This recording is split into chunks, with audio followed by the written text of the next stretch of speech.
আমাদের গ্রামের বাড়িতে অনেক জমি জমা ছিল আর কি, তো সেখান থেকে আর কি আমাদের মেইন ইয়াগুলো আসতো, খরচ টরচ সবকিছু আসতো। তো প্লাস আমার আম্মু জব করতো। আব্বু অসুস্থ হওয়ার পর থেকেই মানে মোটামুটি বলা চলে যে আমার আম্মু একটু মানে বদলে যাওয়া শুরু করে। এটা কি বাবা অসুস্থ হয়ে যাওয়ার পরে হ্যাঁ। ফার্স্ট টাইম আপনারা নোটিস করলেন? আপনার বড় বোনের সাথে আপনার বয়সের ডিফারেন্স কত? আমার আপুর সাথে আমার 6 বছরের পার্থক্য। তার মানে উনি হচ্ছেন রাইট নাও 30 এবং আপনি হচ্ছেন 24। 24। ওকে, সো আপনি যখন 2.5 বছরে ছিলেন, আপনার বোন তখন বলা যেতে পারে 7 থেকে 8 বছর বয়স। 7-8 বছর এরকম। আচ্ছা, তো ওই সময় আপনার বাবা ফুললি হসপিটালাইজড? আব্বু ফুললি হসপিটালে। কি করতেন উনি, পেশায় কি ছিলেন? আব্বু অ্যাক্সিডেন্টের আগে ব্যাংকে জব করতেন। আচ্ছা, তো ওই সময় মা খারাপ আচরণ করা শুরু করলো? মানে আপুই বেসিক্যালি আমাকে পেলেছে আর কি ছোটবেলা থেকে আমাকে, কারণ আম্মু বেশিরভাগ সময় হয়তো জবের কারণে বাইরে থাকতো, আব্বু সিক ছিল, সব দায়িত্ব আম্মুকে নিতে হতো। ও, মাও তখন জব করতো? হ্যাঁ, আম্মু জব করতো। তো তখন থেকে আর কি আম্মু বাসায় আসলে দেখা যেত খুব অল্পতেই রেগে যেত, তারপর অনেক খারাপ ব্যবহার করতো। তো এগুলো নিয়ে আর কি আব্বুর সাথেও আম্মুর একটু ঝামেলা শুরু হয়ে যায় যে তুমি কেন বাচ্চাদের সাথে এরকম ব্যবহার করছো, এটা তো ঠিক করছো না তুমি। তো তখন থেকে আর কি বলা যায় যে আমাদের জীবনটা বদলে যাওয়া শুরু করে। আমরা অনেক হ্যাপি একটা ফ্যামিলি ছিলাম মোটামুটি। অ্যাক্সিডেন্টটা কিসের অ্যাক্সিডেন্ট হয়েছিল? অ্যাক্সিডেন্টটা হচ্ছে আব্বু গ্রামের বাড়িতে যাচ্ছিল, আমাদের বাসা থেকে গ্রামের বাড়িতে যাচ্ছিল। তো তখন আর কি একটা ট্রাক এসে টেম্পু টাইপের যে ইয়াগুলো থাকে না, গ্রামে একটা জায়গা থেকে একটা জায়গায় যায়, ওইরকম একটা গাড়িতে আব্বু ছিল আর কি। একটা ট্রাক এসে উপরে উঠিয়ে দেয়। গাড়ির যে স্টিয়ারিংটা থাকে, স্টিয়ারিংটা একদম আব্বুর পেটে ঢুকে যায়। ঢুকে মানে খুবই ডেঞ্জারাস অ্যাক্সিডেন্ট। আব্বুর শরীরে অনেক হাড্ডি ভেঙে যায়, তারপর হচ্ছে স্টিয়ারিং ঢুকে একদম আব্বুর পুরো পেট একদম মানে চিরে ফেরে জাস্ট সাইডে একটুখানি ঝুলে থাকে এমন অবস্থা। পেটের ভিতরে যা কিছু ছিল সবকিছু বের হয়ে যায়, মানে খুবই মানে ডেঞ্জারাস একটা অ্যাক্সিডেন্ট। আব্বুর বাসারই কথা না, রাইট? এখন আলহামদুলিল্লাহ আল্লাহ হায়াত দিয়েছিল জন্য আব্বু অ্যাক্সিডেন্টের পরে 14 বছরের মতো বেঁচে ছিল। বাট মানে যে অবস্থা ছিল আব্বু হাঁটতে পারতো না। আচ্ছা, আব্বুর 11 মাস পরে যখন আব্বুকে বাসায় নিয়ে আসা হলো তখন আব্বু হাঁটতে পারতো না, আব্বু টোটালি হচ্ছে বিছানায় ছিল। তো আম্মু তখন আর কি আব্বুকে অনেক টেক কেয়ার করেছে। আব্বুকে হচ্ছে আমরা মানে যে ওয়াকার, বেবিরা যেরকম ওয়াকারে হাঁটে, আমরা ওরকম করে আব্বুকে নতুন করে আব্বুকে বসানো শিখাইতে হয়েছে, আব্বুকে দাঁড়ানো শিখাইতে হয়েছে, দেন ওয়াকারে করে আব্বুকে হাঁটাতে হয়েছে।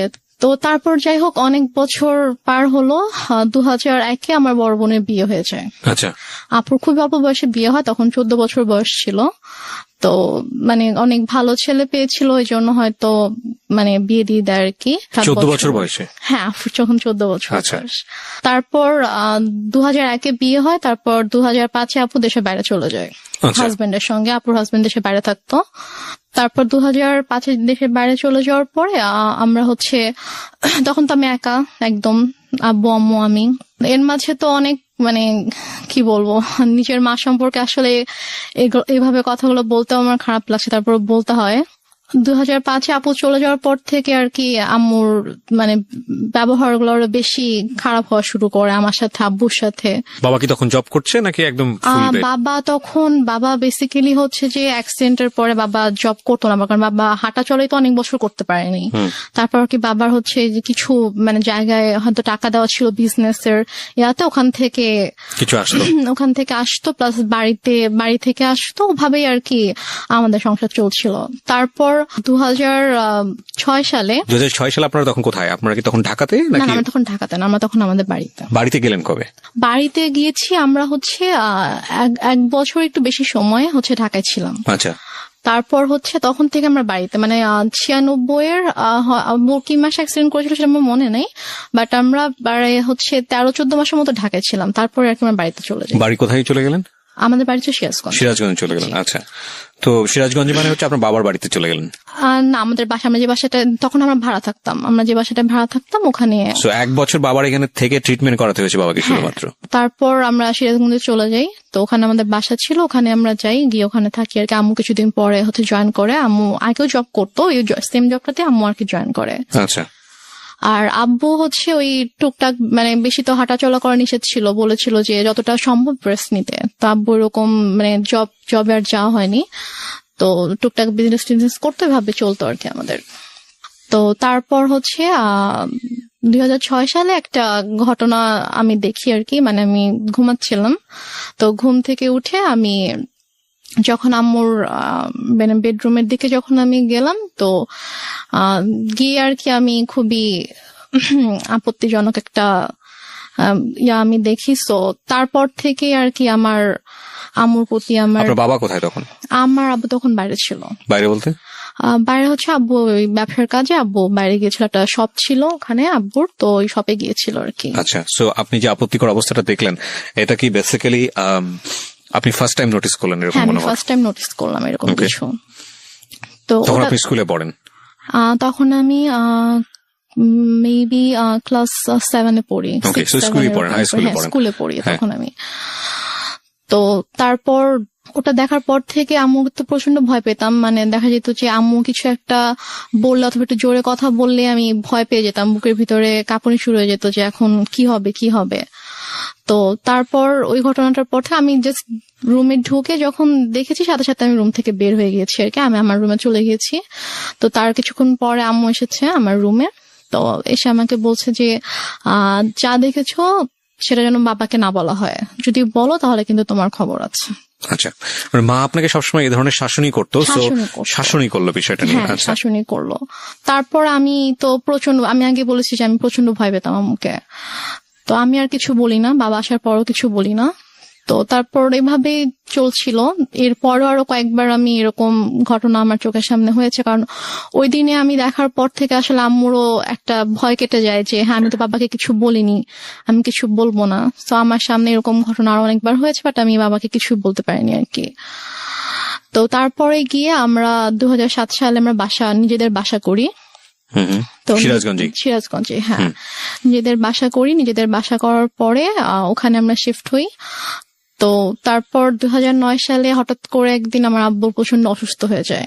আমরা এখানে একটা বিরতি নিতে চাই প্রিয় শ্রোতা। আপনারা শুনছেন মিস্টার ম্যাঙ্গো ক্যান্ডি প্রেজেন্স জীবন গল্প। আপনারা শুনছেন রেহনুমার জীবন গল্প। রেহনুমা রাইট নাও 24 চুপ হয়ে থাকতো। তারপর আমি আমার রুমে চলে যাই। তো হঠাৎ করে প্রায় 10-15 মিনিট পর আব্বু চিৎকার করে আমাকে ডাকে। তো আমি ছুটে আব্বুর রুমে যাই। তো রুমে যাওয়ার পরে দেখি যে আব্বু বলছে আমার খুব খারাপ লাগছে, তুমি আমাকে বারান্দায় নিয়ে যাও। আচ্ছা, তো আমি আব্বুর রুম থেকে আব্বুকে ধরে বারান্দায় নিয়ে আসি। তো আব্বু যখন থেকে ব্যথা শুরু হয় তখন থেকে আব্বু জাস্ট বুকে হাত দিয়ে রেখেছিল, যেখানে ব্যথা করছিল। আব্বু বসতে পারছিল না, শুতেও পারছিল না, আধশোয়া হয়েছিল বিছানায়। তুমি আব্বুকে ধরে বারান্দায় নিয়ে যাই। নিয়ে যাওয়ার পরে আব্বুকে চেয়ারে বসিয়ে দিই। তো তারপর আব্বু বমি করে দেয়। তো বমি হচ্ছিল, তো মানে তখন আমি কান্না করতে করতে আম্মুর কাছে যাই যে আম্মু আসো, আব্বু তো বমি করছে। তো মরে যাক, আমার কি, আমি পারবো না যেতে, আমাকে ডাকবা না। এটা আপনার মা বলে? আমার মা বলে। আচ্ছা, তখন আমি খুব কষ্ট পাই, কারণ মার চেয়ে আমি বাবার খুব কাছে ছিলাম, বাবাকে প্রচন্ড ভালোবাসতাম। এখানে একটা বিষয় বলি প্রিয় শ্রোতা, আমি বারবারই বলছি, আজকে যে ধরনের ডিসক্লেমার আমরা দিয়েছি সেই ডিসক্লেমারের জায়গায় আমার আরো বেশ কয়েকটা কথা বলার আছে আজকের অনুষ্ঠানে। আজকেই ওর যে গল্পটা, সেই গল্পের পুরোটা জুড়েই থাকবে ওর মাকে নিয়ে বলা অনেক কষ্টজনক অনেক কথাবার্তা। আমাদের সমাজে কিংবা আমাদের পুরো পৃথিবীতে যদি বলি, মা হচ্ছেন এমন একটি ক্যারেক্টার, মা হচ্ছেন এমন একটি স্বর্গীয় গিফট সন্তানের জন্য, যেখানে কোনো লজিকই খাটে না। মা যা মা তাই, এখানে অন্য কোনো কিছু বলার সুযোগ নেই। সুতরাং আজকের এই পার্টিকুলার বিষয়কে কেন্দ্র করে আপনি আইদার পজিটিভ আইদার নেগেটিভ কোনো কিছুই ভাববেন না মার এই বিষয়টাকে নিয়ে। আমি বারবার আপনাদেরকে সতর্ক করছি। আপনারা বরং ভাবুন এটা, যে একটা মেয়ে পরিবারে এই ধরনের পরিবেশের মধ্যে বড় হয়ে সে আজকে কোথায় দাঁড়িয়ে আছে, কিভাবে ফাইট করছে। কারণ এই পার্টিকুলার একটা মাকে দিয়ে সমাজের অন্য সকল মাকে চিন্তা করার কোনো সুযোগ নেই। চিন্তা করতে গেলে আপনার এই গল্পটাকে ফেক মনে হবে, এক। আর 2 নম্বর যেটা, সেটা হচ্ছে আপনি চিন্তা করতে গেলে ভয়ানক রকমের কষ্ট পাবেন। তবে হ্যাঁ, আমি ডেফিনেটলি শিওর যে আজকের এই গল্প শুনে অনেকেই হয়তো বা তার নিজের জীবনের গল্পটা খুঁজে পাবেন। কারণ এই ধরনের বিষয়গুলো মিডিয়াতে এত বড় হাইলাইট করা, এত বড় স্পেস দিয়ে মানুষকে সচেতন করা, মানুষকে ইন্সপায়ার করা, এটা আসলে রেডিওতেই ফার্স্ট হয়েছে। সো সেই জায়গা থেকে আমাদের জন্য এটা অনেক বড় একটা চ্যালেঞ্জ। আমি বারবার ইন্টারাপ্ট করছি আপনাদেরকে এই একটা জিনিস বোঝানোর জন্য, গল্পের ক্যারেক্টারের কোনো পার্টিকুলার বিষয় যেটা আপনার মধ্যে নেগেটিভ কনসিকুয়েন্স তৈরি করে ওটাকে ফোকাস না করে বরং এই মেয়েটার স্ট্রাগলটাকে ফোকাস করবেন প্লিজ। ওকে, হ্যাঁ। তারপর আমি মাকে ডাকতে চাইনি। তো তারপর আব্বু পরপর 3 বার বমি করেছে। তো বমি করার পরে তারপর আব্বুকে নিয়ে আবার রুমে নিয়ে গিয়ে বিছানায় শুয়ে দিলাম। তারপর আব্বু আমাকে মানে হাত জোড় করে মানে আমাকে বলছে যে আমাকে মাফ করে দিও। আমি বলছি তুমি এভাবে কেন কথা বলছো? বলছে যে আমি তোমার জন্য কিছুই করতে পারলাম না। মানে আমি তখন এতটাই মানে আমি তো কিছু বুঝতাম না তখন। আমি যদি এখন যদি থাকতাম ওই সিচুয়েশনে, আমি হয়তো বুঝতে পারতাম যে আব্বু হয়তো আর বেশিক্ষণ থাকবে না, এই জন্য ওইভাবে বলছে। বাট তখন আমি বুঝিনি আসলে। তা বলছে, এভাবে কথা বলো না বাবা, তুমি ঠিক হয়ে যাবা, ভাই আসবে একটু পরে, তোমাকে হসপিটালে নিয়ে যাবো, তুমি ঠিক হয়ে যাবা, কিছু হবে না। তো তারপর ভাইয়া 5টার দিকে, ভাইয়া মেবি 4টার দিকে বাসা থেকে বের হয়। ওর বাসা থেকে তখন ঝড় বৃষ্টি থেমে গেছে, বাট স্টিল কোথাও অ্যাম্বুলেন্স নেই। তো ভাইয়া হেঁটে হেঁটে রাত 4টায় স্বাভাবিকভাবে একটা ছোট এই শহরে, ভাইয়াটা কোন ভাইয়া ছিল? ভাইয়া ওই যে আমি বললাম যে একটা কাজিনকে ফোন করছিলাম আচ্ছা, সে রাত থেকে। ওকে।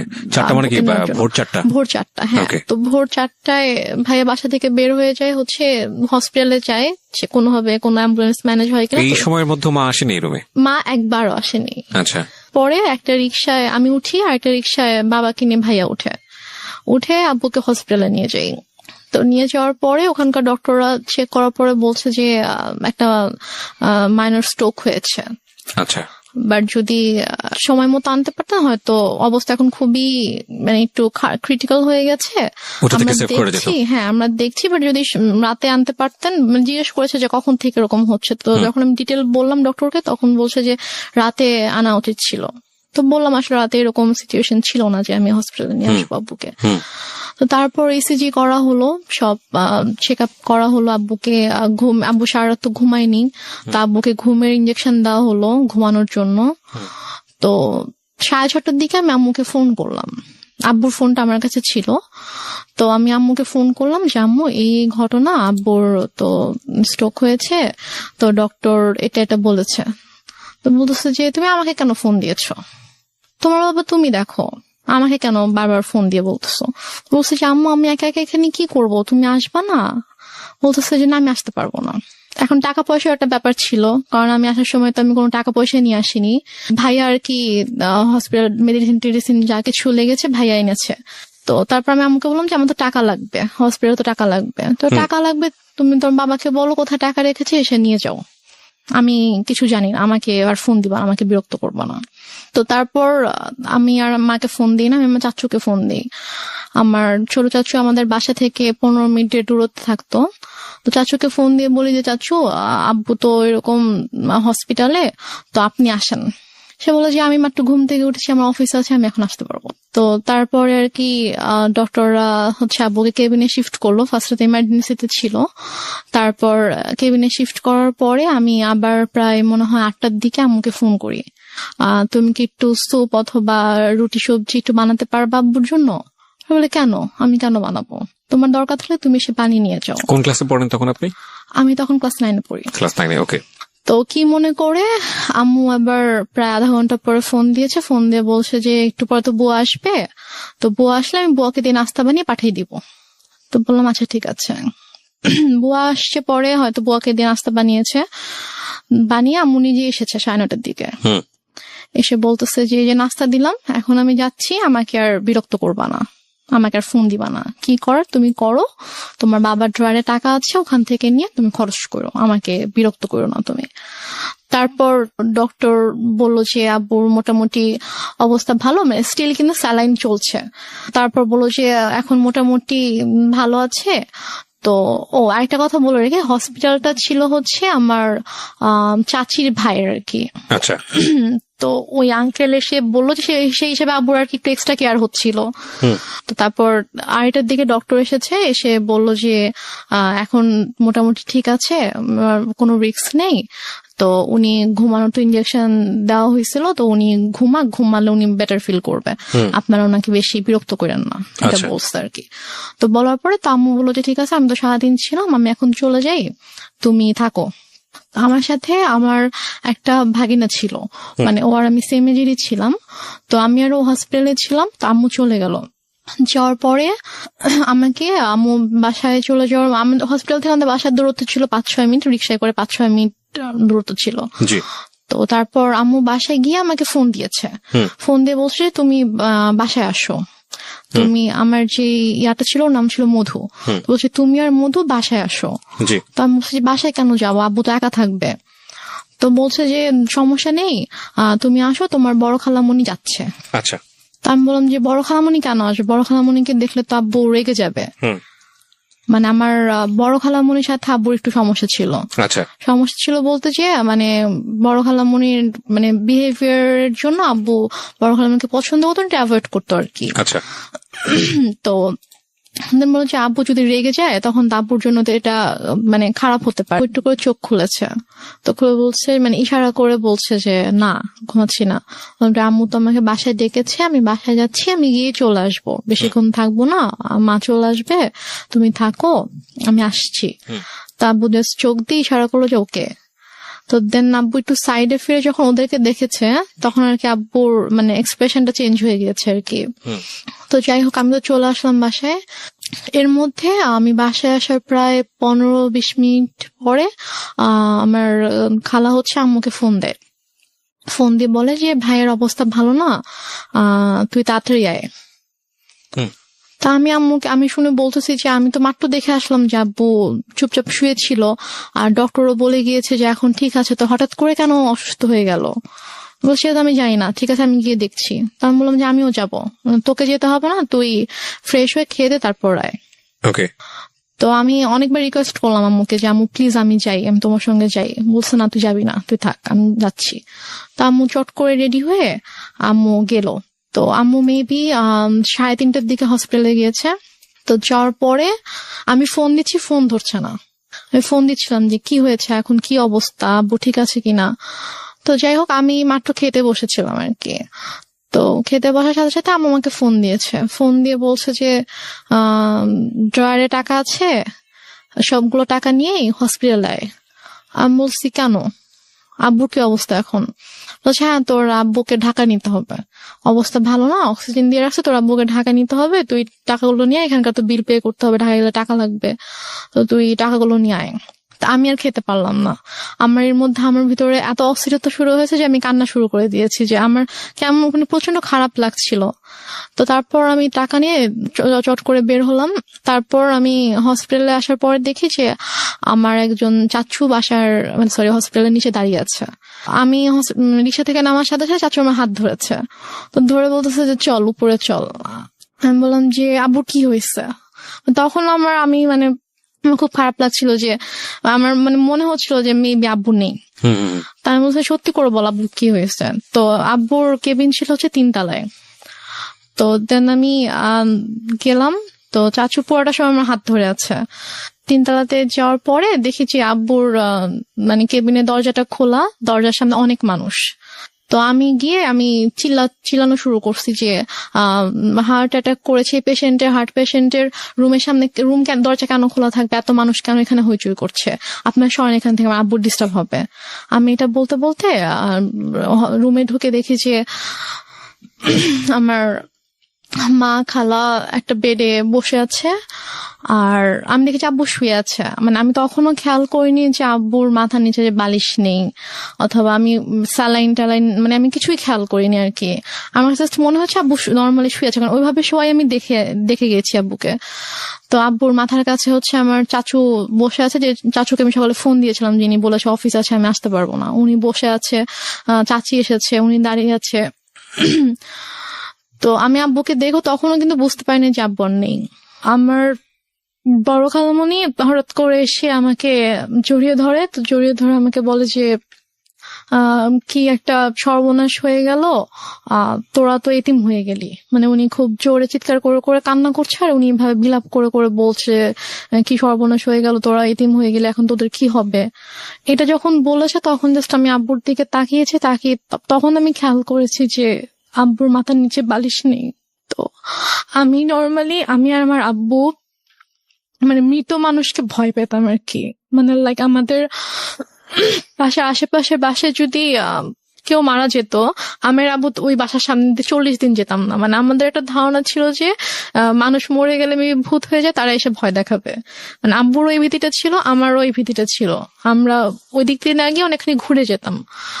তো বাট তখন আমার কোনো মানে আমার মধ্যে কোনো ওই ভয়টা অথবা ওরকম কিছুই নেই। আমি আব্বুর কাছে গিয়ে আমি আব্বুকে এভাবে ধাক্কা দিচ্ছিলাম যে আব্বু কি হয়েছে তোমার, তুমি উঠো তুমি। তো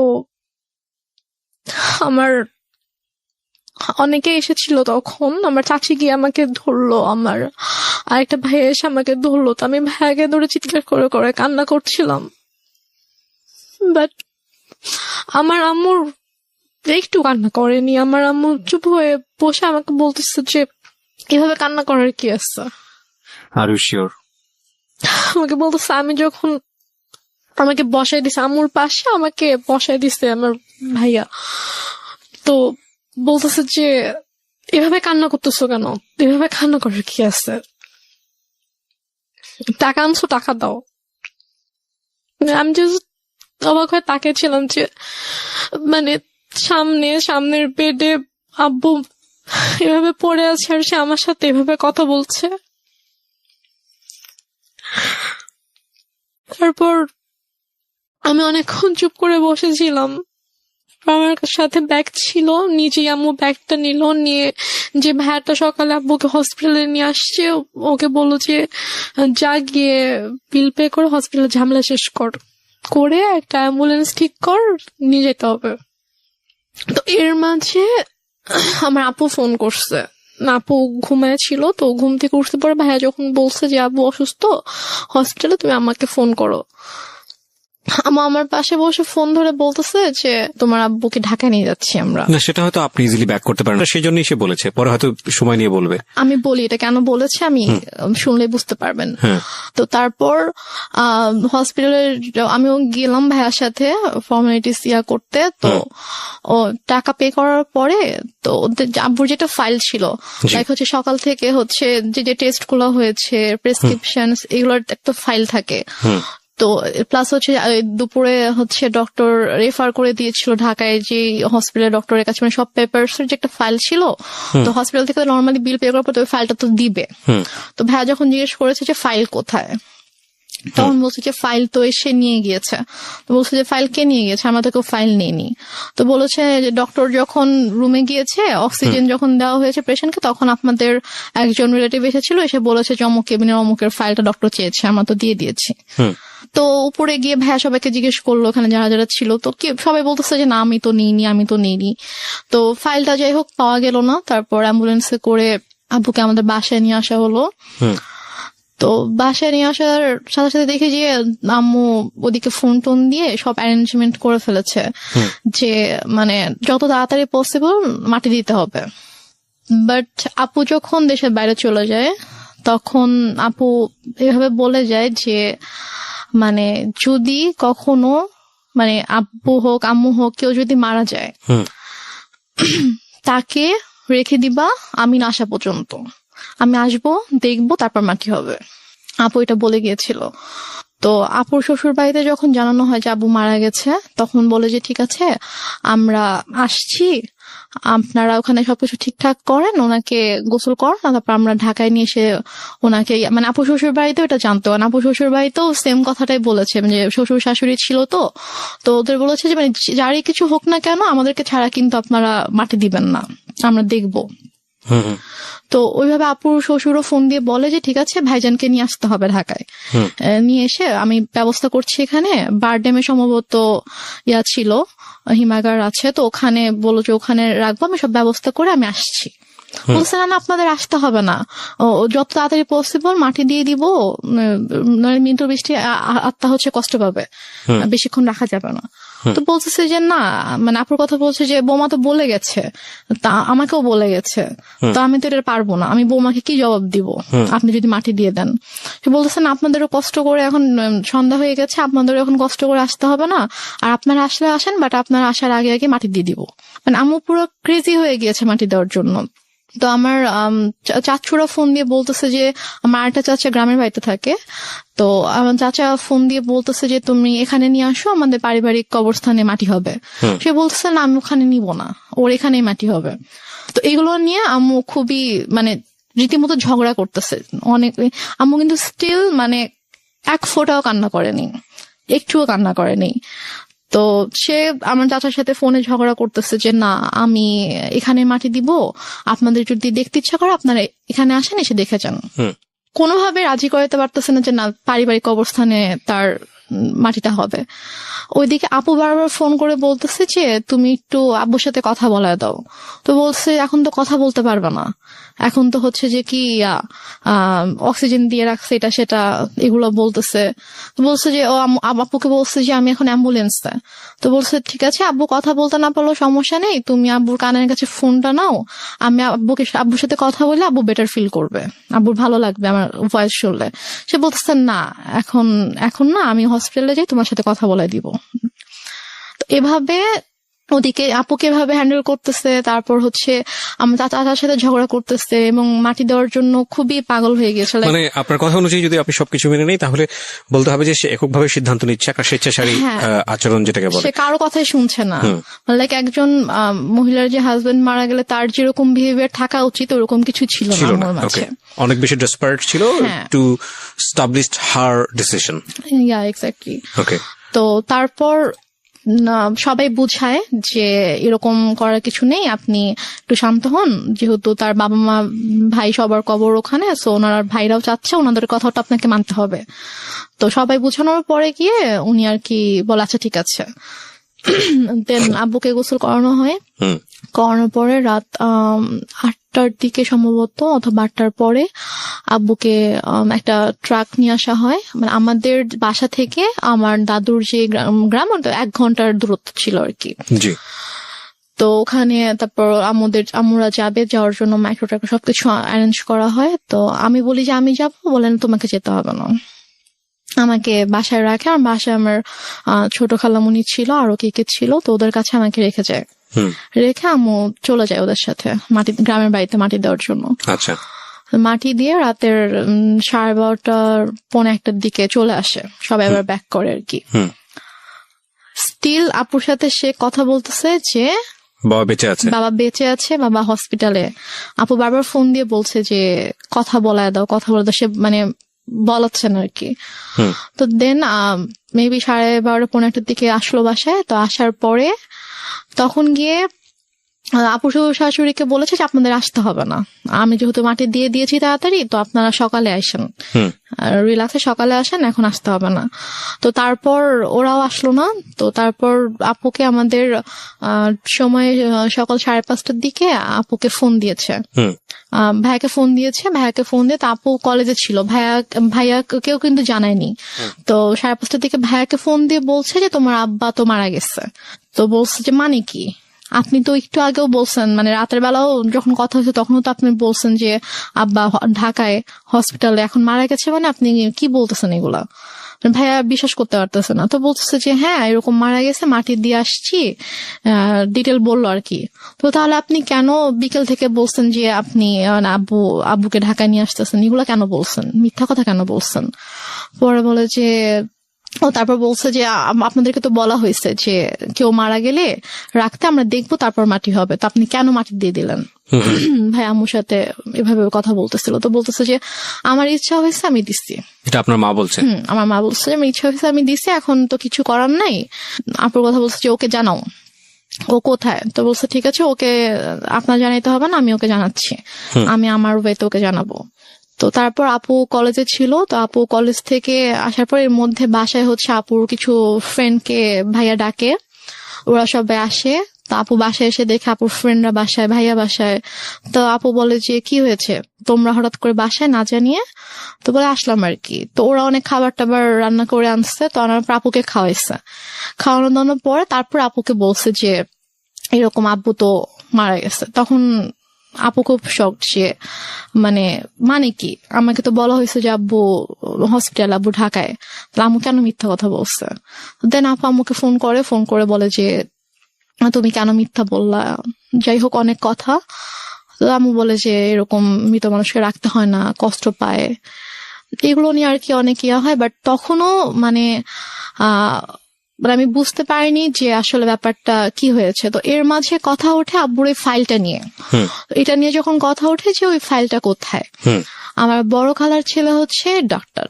তো ভাইয়া এসে বলে যে আমি রিপোর্টস গুলো দেখবো, আমার কাছে মনে হচ্ছে যে ডাক্তারদের কোনো একটা অবহেলার কারণে, তো ভুল কোনো কিছুর কারণে এরকম ভাবে খালু মারা গেছে, কিন্তু ফাইলটা মিসিং।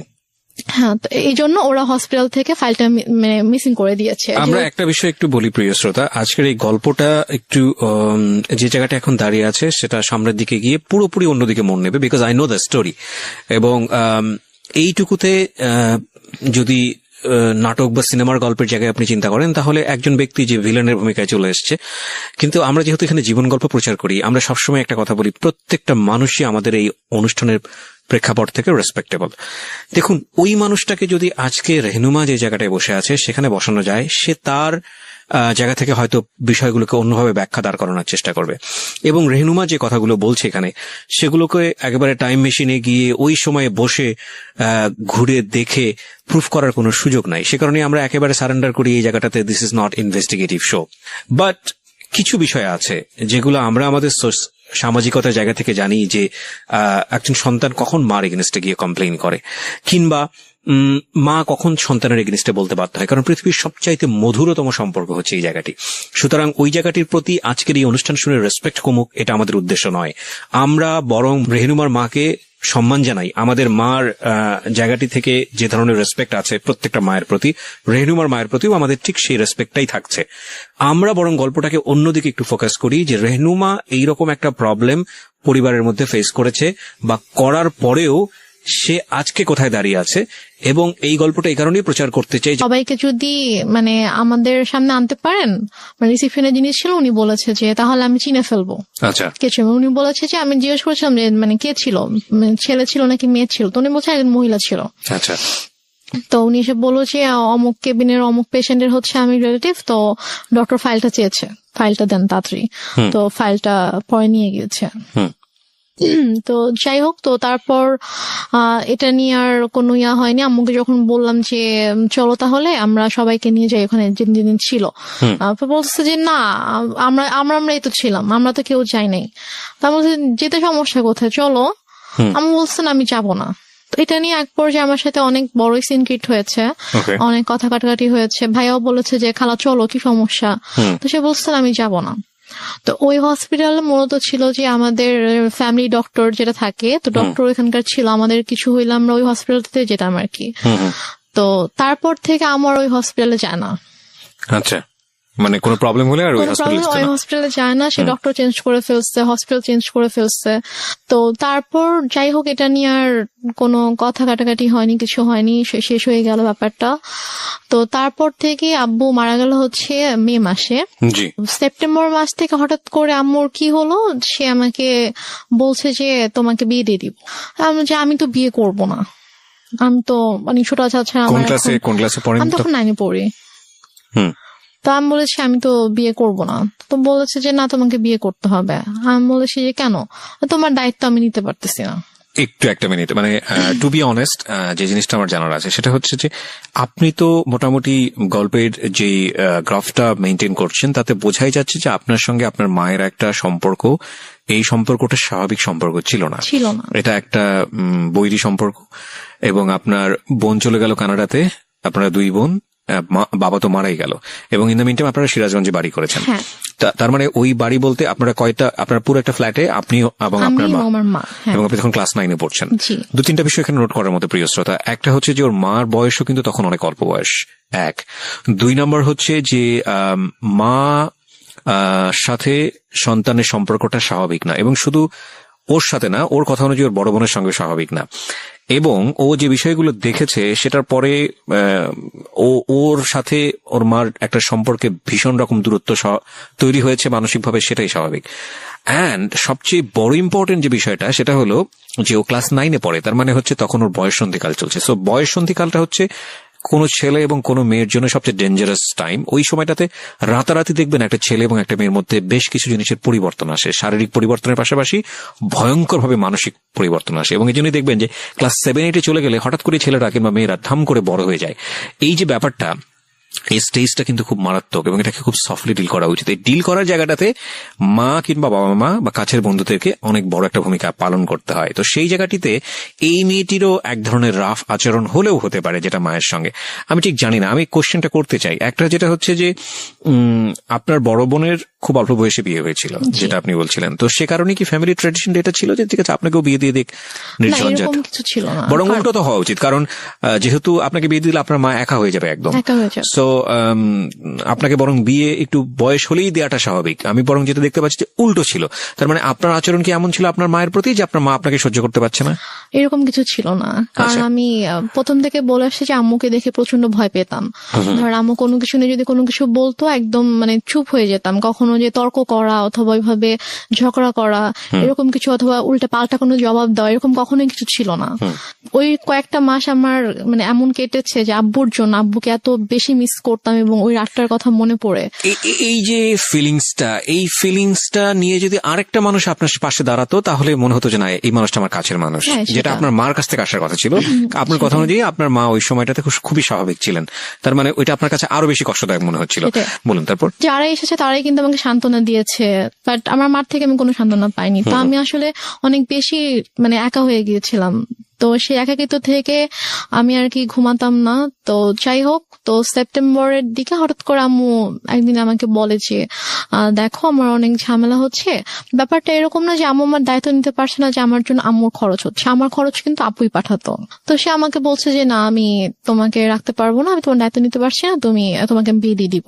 তা আমি বলি ঠিক আছে, আমি আপুর সাথে কথা বলতে চাই, তোমার যদি খুব বেশি সমস্যা হয় তাহলে আমি আপুকে বলি, আপু আমাকে হোস্টেলে পাঠিয়ে দিক। আচ্ছা।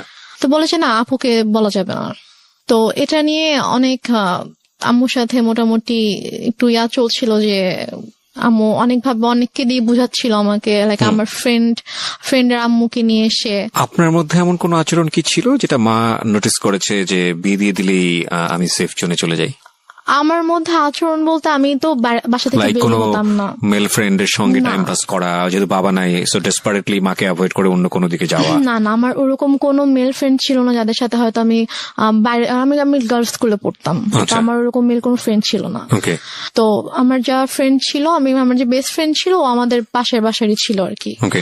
ও আরেকটা কথা বলি যে আমরা যে এলাকাটায় বাসা করেছিলাম ওইখানে আমার জন্ম হয়। মানে আমার যখন জন্ম হয় তখন আমরা ওই এলাকাতেই থাকতাম, বাট ভাড়া থাকতাম। তো পরবর্তীতে গিয়ে আমরা ওখানে বাসা করেছিলাম। জি। তো আমার যে ছোটবেলার বন্ধুগুলো ছিল তো ওরা ওখানকারই ছিল। তো সেই হিসাবে জাস্ট ওদের আম্মুকে নিয়ে এসে আম্মু আমাকে বুঝাচ্ছিল যে মানে বিভিন্নভাবে মোটিভেট করার চেষ্টা হ্যাঁ, করছিল। motivate করার ওকে। চেষ্টা করছিল। তো এর মাঝে যেটা হয় যে অক্টোবর মাসে আমার দুঃসম্পর্ক আত্মীয় হঠাৎ করে আম্মু বলে যে ওরা আসবে। আম্মু অনেক আয়োজন করতেছিল, বাজার টাজার করছে, রান্না করতেছে। তারপর আন্টি আসছে, মানে আমার বান্ধবীর মা আসছে, বোন আসছে। তো বাসার মধ্যে একটা উৎসবের মতো একটা ব্যাপার যে অনেক রান্না বান্না হচ্ছে, সব গুছাচ্ছে। তো আমি তখনও বুঝতে পারিনি যে গেস্ট গুলা কারা অথবা কেন আসছে। মানে আপনাকে দেখতে আসছিল। Okay. এক্স্যাক্টলি। তো তারপর তারা আসলো। আসার পরে আমাকে তাদের সামনে, আমি তো যাবোই না, কোনোভাবেই যাব না, আমাকে জোর করে নিয়ে গেল। তো নিয়ে যাওয়ার পরে তা আমি গিয়ে যখন দেখলাম যে কে ছেলে, কারণ আমি হচ্ছে আমাদের বললাম যে দুঃসম্পর্ক আত্মীয় ছিল, তো আমি ছেলের বড় ভাইকে চিনতাম, আমাকে মামা বলে রাখতাম। জি। তো তারই ভাই, সে সিঙ্গাপুরে থাকতো এবং সে অনেক টাকা পয়সার মালিক ছিল। এবং ছেলেটা মানে মানুষের সবাই আল্লাহর সৃষ্টি, কারো চেহারা নিয়ে খারাপ কথা বলতে চায় না, তো বলতেও হয় না। তারপর আমি জাস্ট বলছি যে ছেলেটা অনেকটা লম্বা ছিল, লাইক সে দেখতে এক কথায় যে সে যে নিগ্রোদের মতো ছিল। নিগ্রোদের যেরকম অনেক কালো হয়, যে ওরা দেখতে যেরকম হয় এক্স্যাক্টলি দেখতে ওরকম ছিল অনেকটা। তা আমি জাস্ট গেলাম, যাওয়ার পর আমি যখন দেখলাম, তো দেখে আমি সাথে সাথে তা আমি রুম থেকে চলে আসছি। ওকে। তারপর আম্মু আমার রুমে আসলো যে তুমি এরকম বেয়াদবের মতো উঠে কেন চলে আসলা। তা আমি বললাম যে আমি ওখানে কেন থাকবো, তুমি তো আমাকে জোর করে নিয়ে গিয়েছো, আর তুমি ছেলের অবস্থা দেখছো কিরকম। তো পরে বলতে বিষয়টা কিরকম যে ছেলেটাকে পছন্দ হলে আপনি বিয়ে করে ফেলতেন? না, পছন্দ হলে যে বিয়ে করতাম সেটা না। আমি বলছি যে তোমার কি মানে এতটুকু মানে নেই যে তুমি এরকম একটা ছেলের সাথে আমাকে বিয়ে দেওয়ার জন্য নিয়ে আসছো, মানে তোমার রুচিবোধে কিভাবে এটা করলো যে তুমি এরকম একটা ছেলের সাথে আমাকে বিয়ে দিবা, এরকম একটা ছেলের সাথে তুমি আমাকে বিয়ে দিতে চাও। আচ্ছা। এই জন্য আর কি ছেলেকে পছন্দ হলে যে আমি বিয়ে করতাম ব্যাপারটা এরকম না, কারণ বিয়ের কোনো চিন্তা ভাবনা আমার মাথায় ছিলই না। তো তারপর তো আমি ওখানে আর গেলাম না, ওদের সামনে আর গেলাম না, অনেক ফোর্স করলো। দেন ওরা বিকেলে চলে গেল। তো যাওয়ার পরে আমাকে ওই আমার আন্টি তারপর আম্মু সবাই মিলে বুঝাচ্ছে যে সোনার চামচ হচ্ছে বাঁকা হলেও ভালো, ছেলে না হয় দেখতে একটু খারাপ বাট স্টাবলিশড একটা ছেলে, সিঙ্গাপুরে অনেক কিছু করেছে, তার অনেক টাকা পয়সা, তো সমস্যা কি। ওকে, ছেলে বয়স অনেক বেশি ছিল, 40 আপ ছিল। আর আপনি তখন ক্লাস 9-এ আমি পড়েন? তখন ক্লাস 9-এ পড়ি। মানে 14 থেকে 15 বছর বয়স সর্বোচ্চ। তো তারপর গিয়ে যাই হোক, এটা নিয়ে আমি বললাম যে আমি কোনোভাবেই বিয়ে করব না, আমি আমাকে আপুর সাথে কথা বলতে দাও, আমি এখান থেকে চলে যাবো, আমি তোমার কাছে থাকবো না, কিন্তু আমি বিয়ে করবো না। আচ্ছা, বাট আম্মু কোনোভাবে আপুর সাথে আমাকে কথা বলতে দিচ্ছে না। ফাইন, আমরা এই জায়গাটা একটা বিরতি নিতে চাই প্রিয় শ্রোতা। গল্পের মোড়টা কিন্তু ঘুরে গিয়েছে এবং গল্পের মোড় আরো ঘুরতেই থাকবে। রাত 2টো পর্যন্ত আপনার সঙ্গে আমরা আছি। আপনারা শুনছেন মিস্টার ম্যাঙ্গো ক্যান্ডি প্রেজেন্স জীবন গল্প। রেহনুমা হচ্ছে আজকে আমার গেস্ট। আমি আরজি কিবরিয়া আপনার সঙ্গে রয়েছি এবং ঢাকা এফএম সারা বাংলাদেশ ব্যাপী এই মুহূর্তে কান পেতে আছেন আপনারা, আমরা জানি। দেশের প্রত্যন্ত অঞ্চল থেকে আপনারা আমাদেরকে শুনতে পাচ্ছেন। প্রতিটি জীবন গল্পই কোনো না কোনোভাবে আমাদেরকে কোনো কিছু শেখায়। এক একটা গল্প আমাদেরকে এক একটা পথ তৈরি করে দেয় এবং আমি খুব খুশি হই যখন আমি দেখি যে বিভিন্ন জায়গা থেকে ফোন আসে এবং আমাকে বলে যে ভাইয়া ওই জীবন গল্পটা আমার জীবনটাকে চেঞ্জ করে দিয়েছে। আসলে আমরা যদিও বলি এটা একটা এন্টারটেইনিং শোতে ফিলিংস অনেক বড় একটা ফ্যাক্ট। মনের মধ্যে ধাক্কা দিতে হবে যে কখনো দুঃখ, কখনো আনন্দ। মানে এই ছেলেটা অ্যারেঞ্জ ম্যারেজে ছিল? অ্যারেঞ্জ ম্যারেজে ছিল। কি করতো ছেলেটা তখন হচ্ছে মানে ওদের ফ্যামিলি বিজনেস ছিল। এমনি এডুকেশন ওই সময়টা তোর? ও বিবিএ কমপ্লিট করেছিল। ওকে, আপনি ক্লাস 9-এ পড়েন? হ্যাঁ। ছেলেটাই বা আপনাকে বিয়ে করলো কেন বা রাজি হলো কেন? I don't know. সে আমাকে পছন্দ করতো, ইভেন আমার আগে থেকে পছন্দ করতো? আগে থেকে পছন্দ করতো। তো আমাকে আমার বান্ধবীর মাধ্যমে বলেছিল যে ওকে আমার অনেক ভালো লাগে, ওকে একটু বল। তো আমার ফ্রেন্ড আমাকে বলেছিল যে ভাইয়া তোকে পছন্দ করে, তো মানে রিলেশনশিপে যাবি কিনা অথবা এরকম আমাকে বলেছিল। তো আমি বলেছি না, আমি এরকম কোনো কিছুতে যাব না। তো তারপর আর কি সে এবং মানে মাঝে মাঝে হয়তো আমার ফ্রেন্ডের ফোনের মাধ্যমে তার সাথে আমার কয়েকবার কথা হয়েছিল যে আবু মারা যাওয়ার পরে আর কি, যে ভাইয়া তোর সাথে কথা বলতে চেয়েছে। তো তারপর কথা হয়েছে, তো সে আমাকে অনেক পছন্দ করতো। আমারও ভালো লাগতো, আমারও যে ভালো লাগতো না সেটা না, কিন্তু আমি আসলে এরকম ভাবে কোনো রিলেশনে যাওয়ানোর মতো অবস্থা ছিলাম না আর কি। তো যাই হোক, নভেম্বরের 28 তারিখে আমার বিয়ে হয়ে যায়। তারপর আমি ঢাকায় চলে আসি, ওরা সবাই ঢাকায় থাকতো। হাজবেন্ডের নাম কি ছিল? ওর নাম ছিল শাহেদ। তো তারপরে আমরা ঢাকায় চলে আসার পরে আর কি আমি ওদের ফ্যামিলি সবাই ছোট ছিলাম। মানে হচ্ছে ওর যে বড় বোনের, ওরা 3 ভাই 2 বোন ছিল, তো ওর বড় বোনের যে মেয়ে ও আমার বড় ছিল। মানে আমাদের বাসা সবার ছোট, সেই হিসাবে আমাকে সবাই খুব আদর করতো। তো ওরা মোটামুটি জয়েন্ট ফ্যামিলি ছিল, মানে বাবা মা, ওর বড় ভাই ভাবি, তাদের বেবি প্লাস ও আমি, আমরা। তো ফার্স্টে আমি ও বাসায় আসার পরে ওর ভাই যেটা করে যে ওর মা একটু অন্যরকম ছিল। মানে ফার্স্টে সে আমাকে ওইভাবে একসেপ্ট করতে পারেনি যে ছেলের পছন্দে বিয়ে করেছে, মানে ছেলে মানে উনি আর কি বিয়ের একটু বিপক্ষে ছিল, যে উনি চায়নি যে ও আমাকে বিয়ে করুক, যে তুমি এমনি হুটহাট করে একটা মেয়েকে কিভাবে বিয়ে করতে চাও, তুমি বিয়ে করো না। তো বড় বলেছেন আমি বিয়ে করবো, আমার মেয়েটাকে ভালো লাগে, আমি বিয়ে করবো। তো এই জন্য আর কি উনি একটু আমার সাথে একটু অন্যরকম ছিল। তো তারপর যেটা হয় সেটা হচ্ছে যে ওর সবার ডিসিশন অনুযায়ী যে তোমরা কিছুদিন আলাদা থাকো। আলাদা থাকার পরে মাঝে মাঝে আম্মুর সাথে ওর দেখা হোক, ওর সম্পর্কটা একটু ইজি হোক, তারপরে তোমরা এসো। বাট প্রথমে যদি দেখো তোমরা এখানে কন্টিনিউয়াসলি থাকতে থাকো, তখন দেখা যাবে যে হয়তো আম্মা ওকে এখন একটু নিতে পারতেছে না মেন্টালি, তো ওর সাথে হয়তো কোনো একটা মিসবিহেভ করে ফেললো, সেটা হয়তো খারাপ হবে। তো তোমরা আলাদা থাকো, তারপরে মাঝে মাঝে আসবা, আমরা যাব, তারপর ঠিক হয়ে গেলে তখন চলে এসো এখানে। তো ওদের বাসা থেকে 2-3টা রোড পরে আর কি আমাদের জন্য একটা বাসা ঠিক করে। তো সে বাসাটায় আমরা ওখানে 2 মাসের মতো ছিলাম, প্রায় 2 মাসের মতো ছিলাম। তো এর মাঝে ওর আব্বু অনেকবার এসেছে আমাদের বাসায়, তারপর আমরাও যেতাম ওখানে। তো দেখা যায় ওনার সাথে আমি শপিং এ যেতাম, আম্মুর সাথে, শাশুড়ি মায়ের সাথে।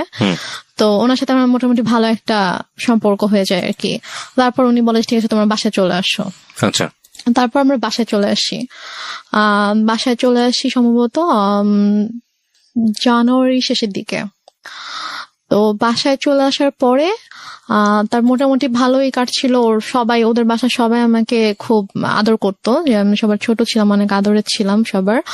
তারপর এর মাঝে যেটা হয় সেটা হচ্ছে যে আম্মু হঠাৎ করে প্রবলেম ক্রিয়েট করতে থাকে। প্রবলেম আমার আম্মু প্রবলেম ক্রিয়েট করতে থাকে বলতে যে আমাকে ফোন করতো অথবা আমার হাজবেন্ডকে ফোন করতো, ফোন করে হয়তো চিল্লাফাল্লা করতেছে, আসো তুমি, আসতেছো না কেন, আমাকে বারবার ডাকতো। তো আমরা ঠিক আছে আমি তো আসবো, সমস্যা নেই আমরা আসবো। তো আমরা এর মাঝে গিয়ে একবার ঘুরেও এসেছিলাম।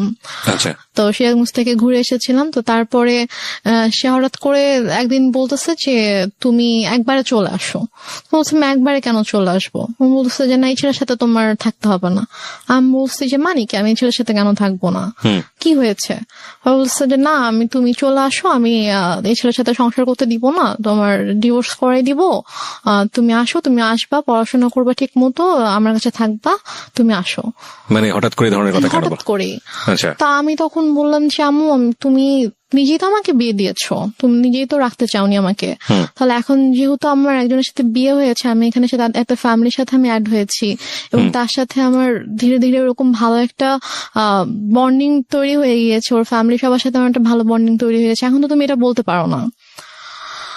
তো সে আমাকে নানাভাবে ফোর্স করতে থাকে। তো সে এর মাঝে সে যেটা করে, সে সিরাজগঞ্জ থেকে ঢাকায় আসে। তো ঢাকায় এসে সে আমার শ্বশুর বাড়িতে অনেক হাঙ্গামা ক্রিয়েট করে ফেলে। লাইক সে এসে চিল্লি করতেছে যে আমার মেয়েকে আমি নিয়ে যাব, তোমরা কেন আটকায় রাখছো, তোমরা আমার মেয়ের ব্রেন ওয়াশ করছো, আমার মেয়েকে নিয়ে যেতে দাও, আমার ছোট মেয়ে, বাচ্চা মেয়ে, আমি ওকে তোমাদের কাছে রাখবো না, এগুলো বলতে থাকে। আমি তো যাব না, আমাকে অনেক ফোর্স করতে থাকে, তুই চল, আমার হাত ধরে টেনে বাসা থেকেও বের করে নিয়ে যায়, দরজা খুলে আমাকে বাইরেও বের করে নিয়ে যায় যে তুই চল, তোকে আমি এখানে থাকতে দিব না। তারপর গিয়ে আমার শাশুড়ি, তারপর আমার যা, ওরা গিয়ে আর কি আমাকে নিয়ে আসে যে আন্টি এরকম করেন না, আর বসেন শান্তভাবে আমরা কথা বলি। তো সে কোনোভাবে শান্ত হয় না, সে জাস্ট একটাই কথা, আমার মেয়েকে আমি রাখবো না। তারপর সে বলে যে আমরা তো ওকে যেতে দিব না। তো সে অনেক তর্কাতর্কির পরে সে রাগ করে বাসা থেকে বের হয়ে যায়। বেরোর সময় বলে যায় যে এনি হাও আমি আমার মেয়েকে নিয়ে যাব। দেখো, একটা কথা বলি রেহনুমা, আমি তুমি করে বলে ফেললাম কারণ তুমি আমার বয়সে অনেক জুনিয়র হবা। একটা যেটা হচ্ছে যে গল্প না বিশ্বাস করার জন্য একটা মজবুত ভিত্তির প্রয়োজন হয়। একটা হচ্ছে যে তোমার মা নিজেই ইন্সপায়ার হয়ে বিয়ে দিচ্ছে। বিয়ের কয় মাসের পরের এই ঘটনা? বিয়ের হচ্ছে 3 মাস পর। বিয়ের 3 মাসের মধ্যে এমন কি ঘটলো যে সেখান থেকে আবার তোমাকে নিয়ে আসতে চাচ্ছে? আমি গল্পটা তো বিশ্বাস করতে হবে সামহাও।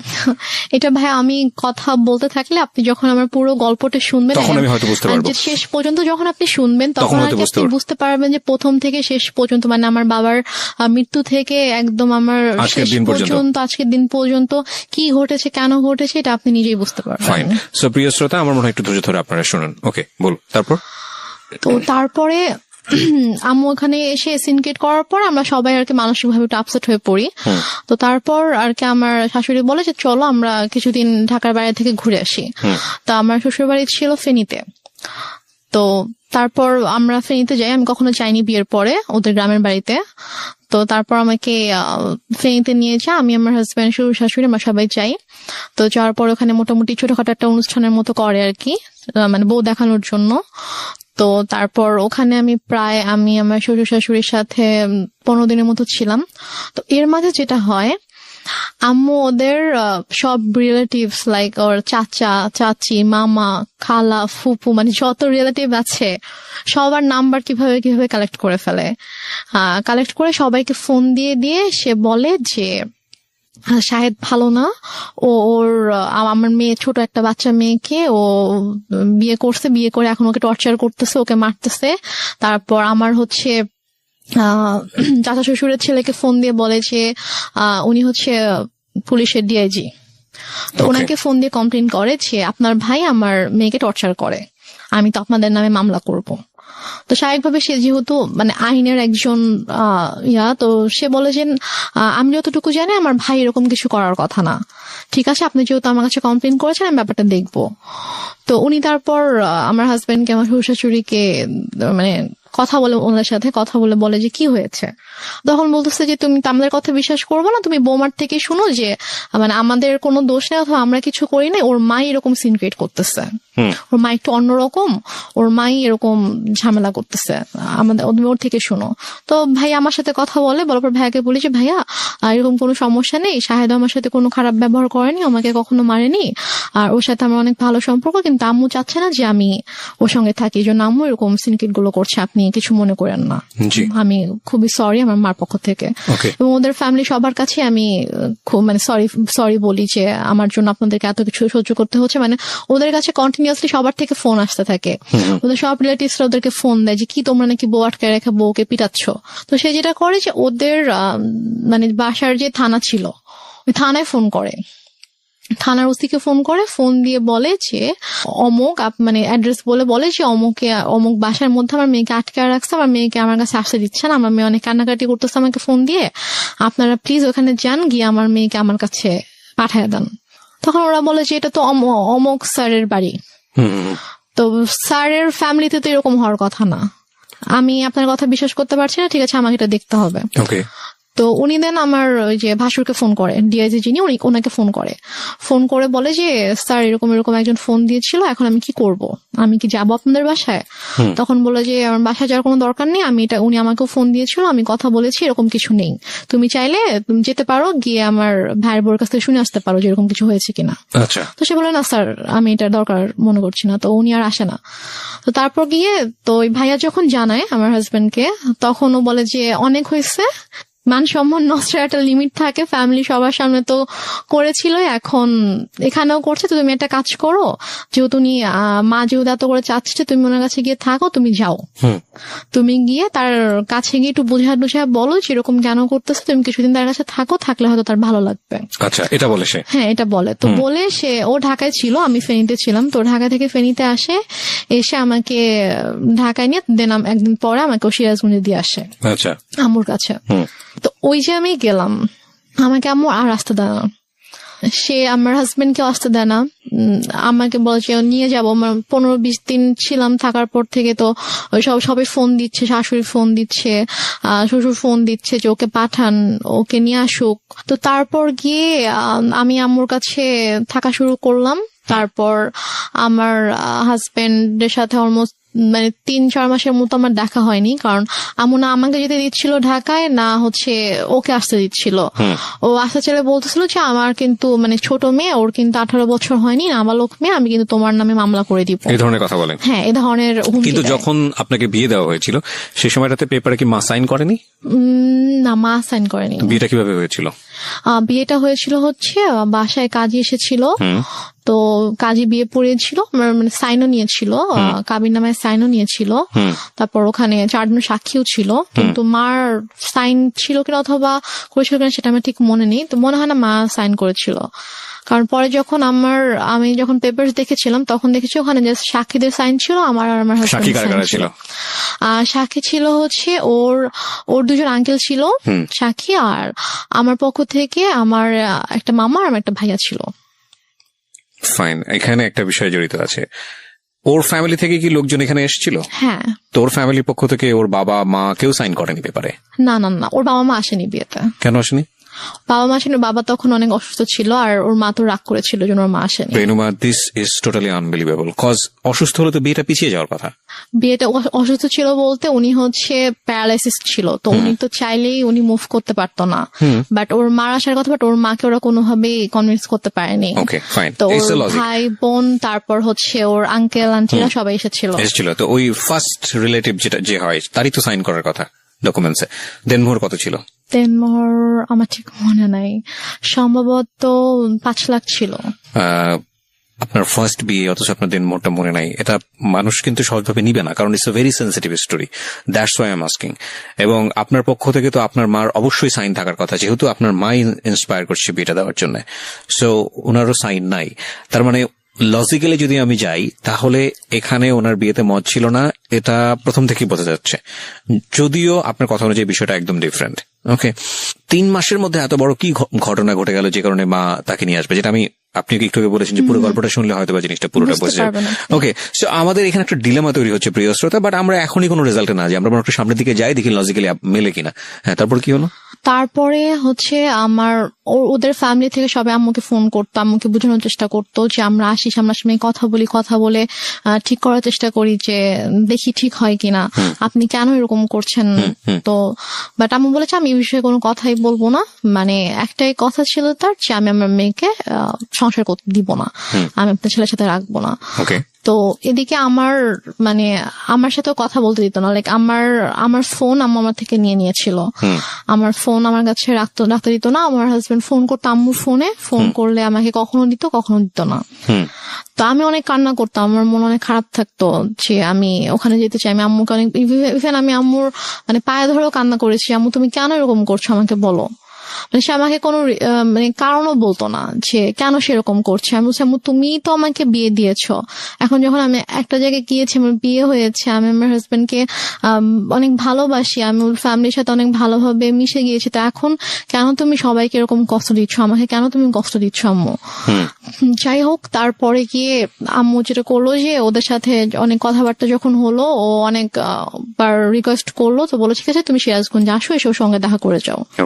তো দেন আমার হাজবেন্ড অলমোস্ট 4 মাস পরে আমাদের বাসায় আসে, সিরাজগঞ্জে আসে। তো এসে সে আমার সঙ্গে দেখা করে, তো তখন আম্মুর সাথে কথা বলে। ও আর আমি দুজনে আম্মুর কাছে গিয়ে আম্মুর পায়ের কাছে বসে আম্মুকে বলি যে ও বলে যে আম্মু আপনি কেন এরকম করতেছেন, বলেন আপনি আমি কি কোনো দোষ করেছি অথবা আমার কোনো ভুল হয়েছে যে আপনি কেন ওকে আমার থেকে দূরে রাখতেছেন, আপনি কেন এরকম করতেছেন। আম্মু বলে যে না আমি কোনো কথা শুনবো না, আমি তখন ভুল করছি, আমার বাচ্চা মেয়েকে বিয়ে দিচ্ছি, এখন আমি বুঝতেছি যে আমার ছোট একটা মেয়েকে এভাবে এত কম বয়সে বিয়ে দেওয়া উচিত হয়নি। এখন আমি চাই সে পড়াশোনা করবে, পড়াশোনা শেষ করবে, করে এস্টাবলিশড হবে, দেন সে চাইলে তার পছন্দ অনুযায়ী কাউকে বিয়ে করবে, কিন্তু আমি যেটা ভুল করেছি আমার সেই ভুলটা শুধরাতে হবে। সে ওর সাথে সায়দার সাথে অনেক রুড বিহেভ করে। আপনি কি করেন ওই সময়টাতে? আমি জাস্ট তখন আমি ওকে নিয়ে আমার রুমে চলে আসি, এসে বলি যে তুমি এখান থেকে চলে যাও, এভাবে অপমানিত হওয়ার কোনো মানে হয় না, তুমি চলে যাও, তোমার আশা লাগবে, আমি আম্মুকে বুঝাতে পারি, আমি চলে আসবো। আপনাদের আর কোনো আত্মীয়স্বজন ছিল না আশেপাশে যারা আপনাদেরকে বিয়ে দিয়েছে, তারা কোনো স্টেপ নিচ্ছিল না? কেউ তো কিছু জানতো না। আর আপুর সাথে তো আমার টোটালি কথাবার্তা ওরকম কথা হতো না, কারণ আপুকে আম্মু বলেছিল যে আম্মু আমাকে বিয়ে দেয়নি, আমি নিজের ইচ্ছে বিয়ে করেছি, এবং আমি পালিয়ে গিয়েছিলাম, সেখান থেকে আম্মু আমাকে নিয়ে এসে আমাকে বিয়ে দিয়েছে। ওই জন্য আপু রাগ করে আমার সাথে কথা বলতো না আর কি। আর আমি যে তারপরও যে আমি কারো কাছে হেল্প চাইবো অথবা ফোন করবো, এটা আমার ছিল না। আমি যে কোথাও একা একা বাসা থেকে বের হয়ে আমি যে কারো কাছে একটা যাবো, গিয়ে যে আমি খুলে বলবো ঘটনা, অথবা আমি যে বাসা থেকে পালিয়ে চলে যাবো ঢাকায়, ওইরকম তখন হয়তো আমি অনেক ছোট ছিলাম, ওইরকম কোনো সাহস আমার ছিল না, অথবা আমি যে যাবো এরকম কোন একটা সিচুয়েশন ছিল না। কারণ ফাইন, আমরা এই পার্টটাতে কিছু জিনিসের সমাধান পাচ্ছি না, cause it's one kind of mystery. আরেকটা বিষয় সেটা হলো যে ছেলে তো ম্যাচিউর ছিল, তো ছেলে যদি ম্যাচিউর থাকে তাহলে ছেলের একটা, এবং মেয়েরও দেখলাম যে ওখানে আমাদের রেহনুমারও একটা ইচ্ছা ছিল, শাহেদ ম্যাচিউর, রেহনুমার ম্যাচিউর বয়সের দিকে যে নেওয়ার জন্য ট্রাই করছে আমাকে। তো তখন আম্মু ওকে একটা শর্ত দেয়, আমার হাজবেন্ডকে একটা শর্ত দেয়, এবং আমার আম্মু জানে যে এই শর্তটা কখনোই ও মানবে না। শর্তটা ছিল হচ্ছে যে ও বলে যে তুমি যদি রেনুমাকে নিয়ে থাকতে চাও তাহলে তোমাকে আলাদা থাকতে হবে।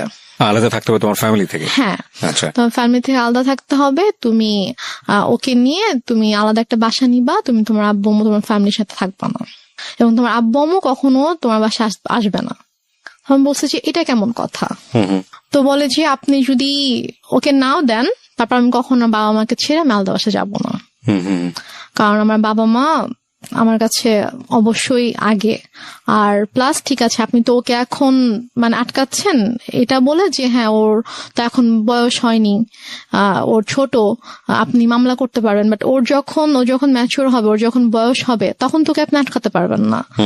এবং আমি জানি যে আমি যেরকম ওকে ভালোবাসি ও আমাকে ভালোবাসে, এবং আশা করি যে ইনশাল্লাহ যখন সময় হবে তখন আমি আমার ওয়াইফকে আপনার থেকে নিয়ে আসবো, বাট আমি আমার বাবা মাকে ছেড়ে থাকতে পারবো না, এটা আমি করতে পারবো না। তারপর যেটা হয় যে ওর সাথে আমার তো কাছে তো ফোন ছিল না, ওর সাথে যোগাযোগের একমাত্র ওয়ে ছিল আম্মুর ফোন। তো আম্মু ওর কাছ থেকে ফোনটা নিয়ে ওকে ফোন করার জন্য অনেক রিকোয়েস্ট করতে হতো, অনেকবার ফোন দেওয়ার পরে হয়তো আম্মু আমাকে ফোন দিত। তো এইভাবে আর কি যোগাযোগ ছিল। তো এক পর্যায়ে যেটা হয় যে ও মাসে হয়তো একবার আসতো, দুবার আসতো, এসে আমার সাথে দেখা করে জাস্ট চলে যেত ঢাকায়। তারপর আম্মু একবার হচ্ছে ওই ঈদের সময় ওর আপু আম্মু সবাই ফোন করে যে ওকে একটু পাঠান, আমরা সবাই একসাথে গ্রামের বাড়িতে গিয়ে ঈদ করবো, তো ও না থাকলে কেমন হবে, ওকে একটু পাঠান। তো আম্মু কোনোভাবে পাঠাতে চায় না, বাট ওরা যখন সবাই ফোন দিয়ে অনেক রিকোয়েস্ট করে, তো তারপরে গিয়ে আম্মু বলে ঠিক আছে ওকে নিয়ে যাও। তো তারপর আমি যাই, তো ওদের সাথে একটা ঈদ করেছিলাম। তো ঈদ করে ঈদের 2 দিন পরে আর কি আমি আবার চলে আসি। তো আসার পরে তো এভাবে আর কি চলছিল, ওর সাথে মাঝে মাঝে কথা হতো, তারপর মাসে অথবা অনেক সময় 1 মাস 2 মাস পরে আসতো, এসে দেখা করে যেত, বাট আমাকে যেতে দিত না আম্মু।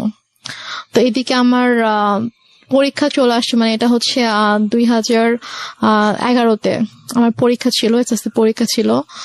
তো তারপর আমি কোনো রকমে স্কুলে যেতাম না, আমি জাস্ট বাসায় পড়তাম, পড়ে পরীক্ষা দিলাম।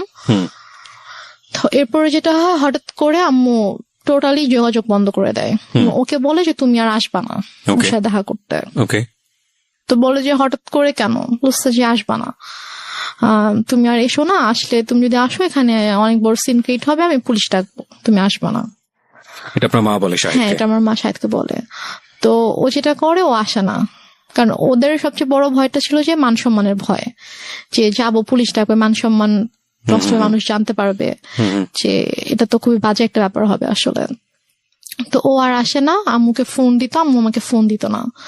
তো ওর সাথে অলমোস্ট হচ্ছে আমার প্রায় 7-8 মাসের মতো টোটালি কোনো কথা হয় না, মানে একদমই কথা হয় না। ও আসেও না, ওর সাথে আমার কোনো কথা হয় না। তো তারপর গিয়ে আমার আপু হচ্ছে দেশে আসে 2012 সালের মেবি আগস্টের দিকে আমার আপু দেশে আসে। তো আপু আসার হচ্ছে 2-3 মাস আগে আবার আমার সাথে সাথে কথা হয়। আমি আম্মুর ফোন থেকে ওর সাথে কথা বলি। তো আম্মু যখন জানতে পারে যে হচ্ছে আপু আসতেছে, তখন আর কি ওর সাথে কথা বলে যে তো ওর আপু আসতেছে, তো ওর আপু যদি আসে, মানে আপু বলছিল যে ঠিক আছে, তো যেহেতু বিয়ে করে ফেলছে, মানে আপু জানে যে আমি যেখানে আছি, আমি অ্যাকচুয়ালি কিভাবে আছি আম্মুর কাছে এটা জানে না। আপুকে বলা হয়েছে যে ওর তো শ্বশুর শাশুড়ি ভালো না, ও শ্বশুর বাড়িতে থাকতে সমস্যা হয়, তো ছোট মেয়ে, এজন্য ওকে নিয়ে আসছি, ও এখানে থাকবে, পড়াশোনা করবে, তারপর গিয়ে হয়তো ঢাকায় ভর্তি হবে। আচ্ছা, এটা বলছে যে তা তখন যাবে, এখন তো ছোট অনেক। তা আপু জানে এটা, আপু মোটামুটি তখন নর্মাল হয়েছে, আমার সাথে মোটামুটি একটু কথা টথা বলে। তো তারপর আর কি আপু যখন আসে, তা আপু আসার আগে আবার ওর সাথে সে নর্মাল হয়ে যায়, কারণ আপুকে তো দেখাইতে হবে। তার প্ল্যানিংটা ছিল আসলে অন্যরকম, সেটা আমি বলছি, বললে বুঝতে পারবেন। তো সে যেটা করে, সে শাহেদার সাথে কথা বলে যে বাবা যাই হয়েছে তুমি আসো, তুমি সিরাজগঞ্জে আসো। তো ও সিরাজগঞ্জে আসে, আসার পরে 2 দিন ছিল, থাকার পর ওকে বলে যে দেখো ওর আপু আসবে, আপু আসলে কিন্তু আপুর সাথে ভালো করে কথা বলবা, যেগুলো হয়েছে এগুলো কিছু জানানোর দরকার নাই, আমি ইনশাল্লাহ সবকিছু ঠিক করে দিব, যাই হয়েছে ভুলে যাও, আমি তোমাদের সবকিছু ঠিকঠাক করে দেবো। আপু আসলে হয়তো আমরা বড় করে একটা অনুষ্ঠান করতে পারি, যেহেতু তোমাদের ওরকম বড় কোনো অনুষ্ঠান হয়নি, তো বড় করে একটা অনুষ্ঠান করতে পারি, তো করলে তখন সব ঠিকঠাক হয়ে যাবে। তো এটা বলে, তো বলার পরে আপু যখন আগস্টে আসে, আপু মানে যেদিন আপু ঢাকায় আসে, আসার পরে হচ্ছে আপু শ্বশুরবাড়ি ঢাকাতে, তো 2 দিন পরে আপু যখন আমাদের সিরাজগঞ্জে যখন আসবে, তো ওই দিন হচ্ছে শাহেদেরও আসার কথা। তো শাহেদ বলছে যে আম্মুকে ফোন দিয়ে বলছে যে আম্মু আমার একটা কাজ পড়ে গেছে, মানে ওদের হচ্ছে একটা প্রিন্টিং প্রেস ছিল, তো ওই প্রেসে হচ্ছে যে ওদের একটা অর্ডার ছিল, অনেক বড় একটা অর্ডার ছিল, তো ওটা হচ্ছে কমপ্লিট হয়নি। এখন ও যদি ওখান থেকে চলে আসে, তাহলে দেখা যাবে যে ওই কাজটা হবে না, তো অনেক বড় লস হয়ে যাবে। তো বলছে যে আম্মু আমার তো কাজ শেষ হতে সন্ধ্যা হয়ে যাবে, তো ওর চেয়ে ভোরবেলা রওনা দেওয়ার কথা। তো আমি রাতে আসি, সন্ধ্যাবেলা কাজটা শেষ করে আমি হয়তো 8-9টার দিকে রওনা দিলাম, দিয়ে আমি রাতের মধ্যে চলে আসবো। আপুদেরকে একটু বললেন আমি চলে আসবো, সমস্যা নেই, কিছু মনে করতে মানা করেন। আমি বলে যে এখন আসবা, বলছে যে আমি আসলে তো এখানে মানে কাজ দেখতে পারবে না, সমস্যা হয়ে যাবে। বলেছে এখন আসতে হবে, আমি জানি না, আমার বড় মেয়ে 12টার মধ্যে চলে আসবে, মানে এটা সকাল 10টার দিকের কথা আর কি, তুমি এখন রওনা দাও, তুমি চলে আসো, তোমার তো 3-4 ঘন্টার বেশি লাগবে না, তুমি চলে আসো। সমস্যা নেই। ও বলছে যে আম্মু আমার পক্ষে এখন আসা সম্ভব না, আমি আসলে আমার কাছে দেখার কেউ নাই। তো এটা নিয়ে অনেক তর্কাতর্কি হয়। তো হওয়ার পরে লাস্টে গিয়ে আম্মু ওকে বলে যে তোকে আমি এখন বলছি তুই এখন আসবি। রেগে যায় আর কি। রেগে যায়, আম্মু রেগে ওকে তুই তো করে শুরু করে, বলে যে তোকে আমি বলছি তুই এখন আসতে হবে। এবং ওর ওর এটা নিয়ে খুব মানে ইয়া হয়, ওর ইগোতে লাগে যে তোমার শাশুড়িকে আমাকে তুই করে কথা বলবে। তো বলে যে আম্মু আমি যাবো না। বলছে তুই যদি এখন না আসিস, এখন যদি রওনা না দিস, তুই যদি এখন না আসিস তাহলে তুই জীবনও এখানে আসবি না, তুই ভুলে যা আমার মেয়েকে, জীবনে আসতে পারবি না, আমি তোদের রিলেশন জীবনও ঠিক করবো না, তুই আসবে জীবনে আসতে পারবে না। তো বলছে যে আম্মু মানে এটা তো বুঝতে হবে, আমার সমস্যাটা যদি আপনি না বুঝেন তাহলে তো আমার কিছু করার নেই। তো তারপরও মানে ও চেষ্টা করে বুঝাইতে, বাট আম্মু বলেছে না এনিহাও আসতে হবে। তো বলেছে আমার পক্ষে সম্ভব না আসা। তো যাই হোক ও ফোনটা রেখে দেয়। তো আপুরা চলে আসে। তো আপুরা আসার পরে আপুদেরকে যেটা বলে সেটা হচ্ছে যে ও বলছে যে আপনার মেয়ে আসছে তো আমি কি করব, আমার কেন যাইতে হবে, আমি যাইতে পারবো না আপনার মেয়ের সাথে দেখা করতে। আপনার বড় মেয়েকে বললেন তার যদি আমার সাথে দেখা করতে হয় সেজন্য আমার বাসায় এসে আমার সঙ্গে দেখা করে, বাট এটা কিন্তু ও বলেইনি।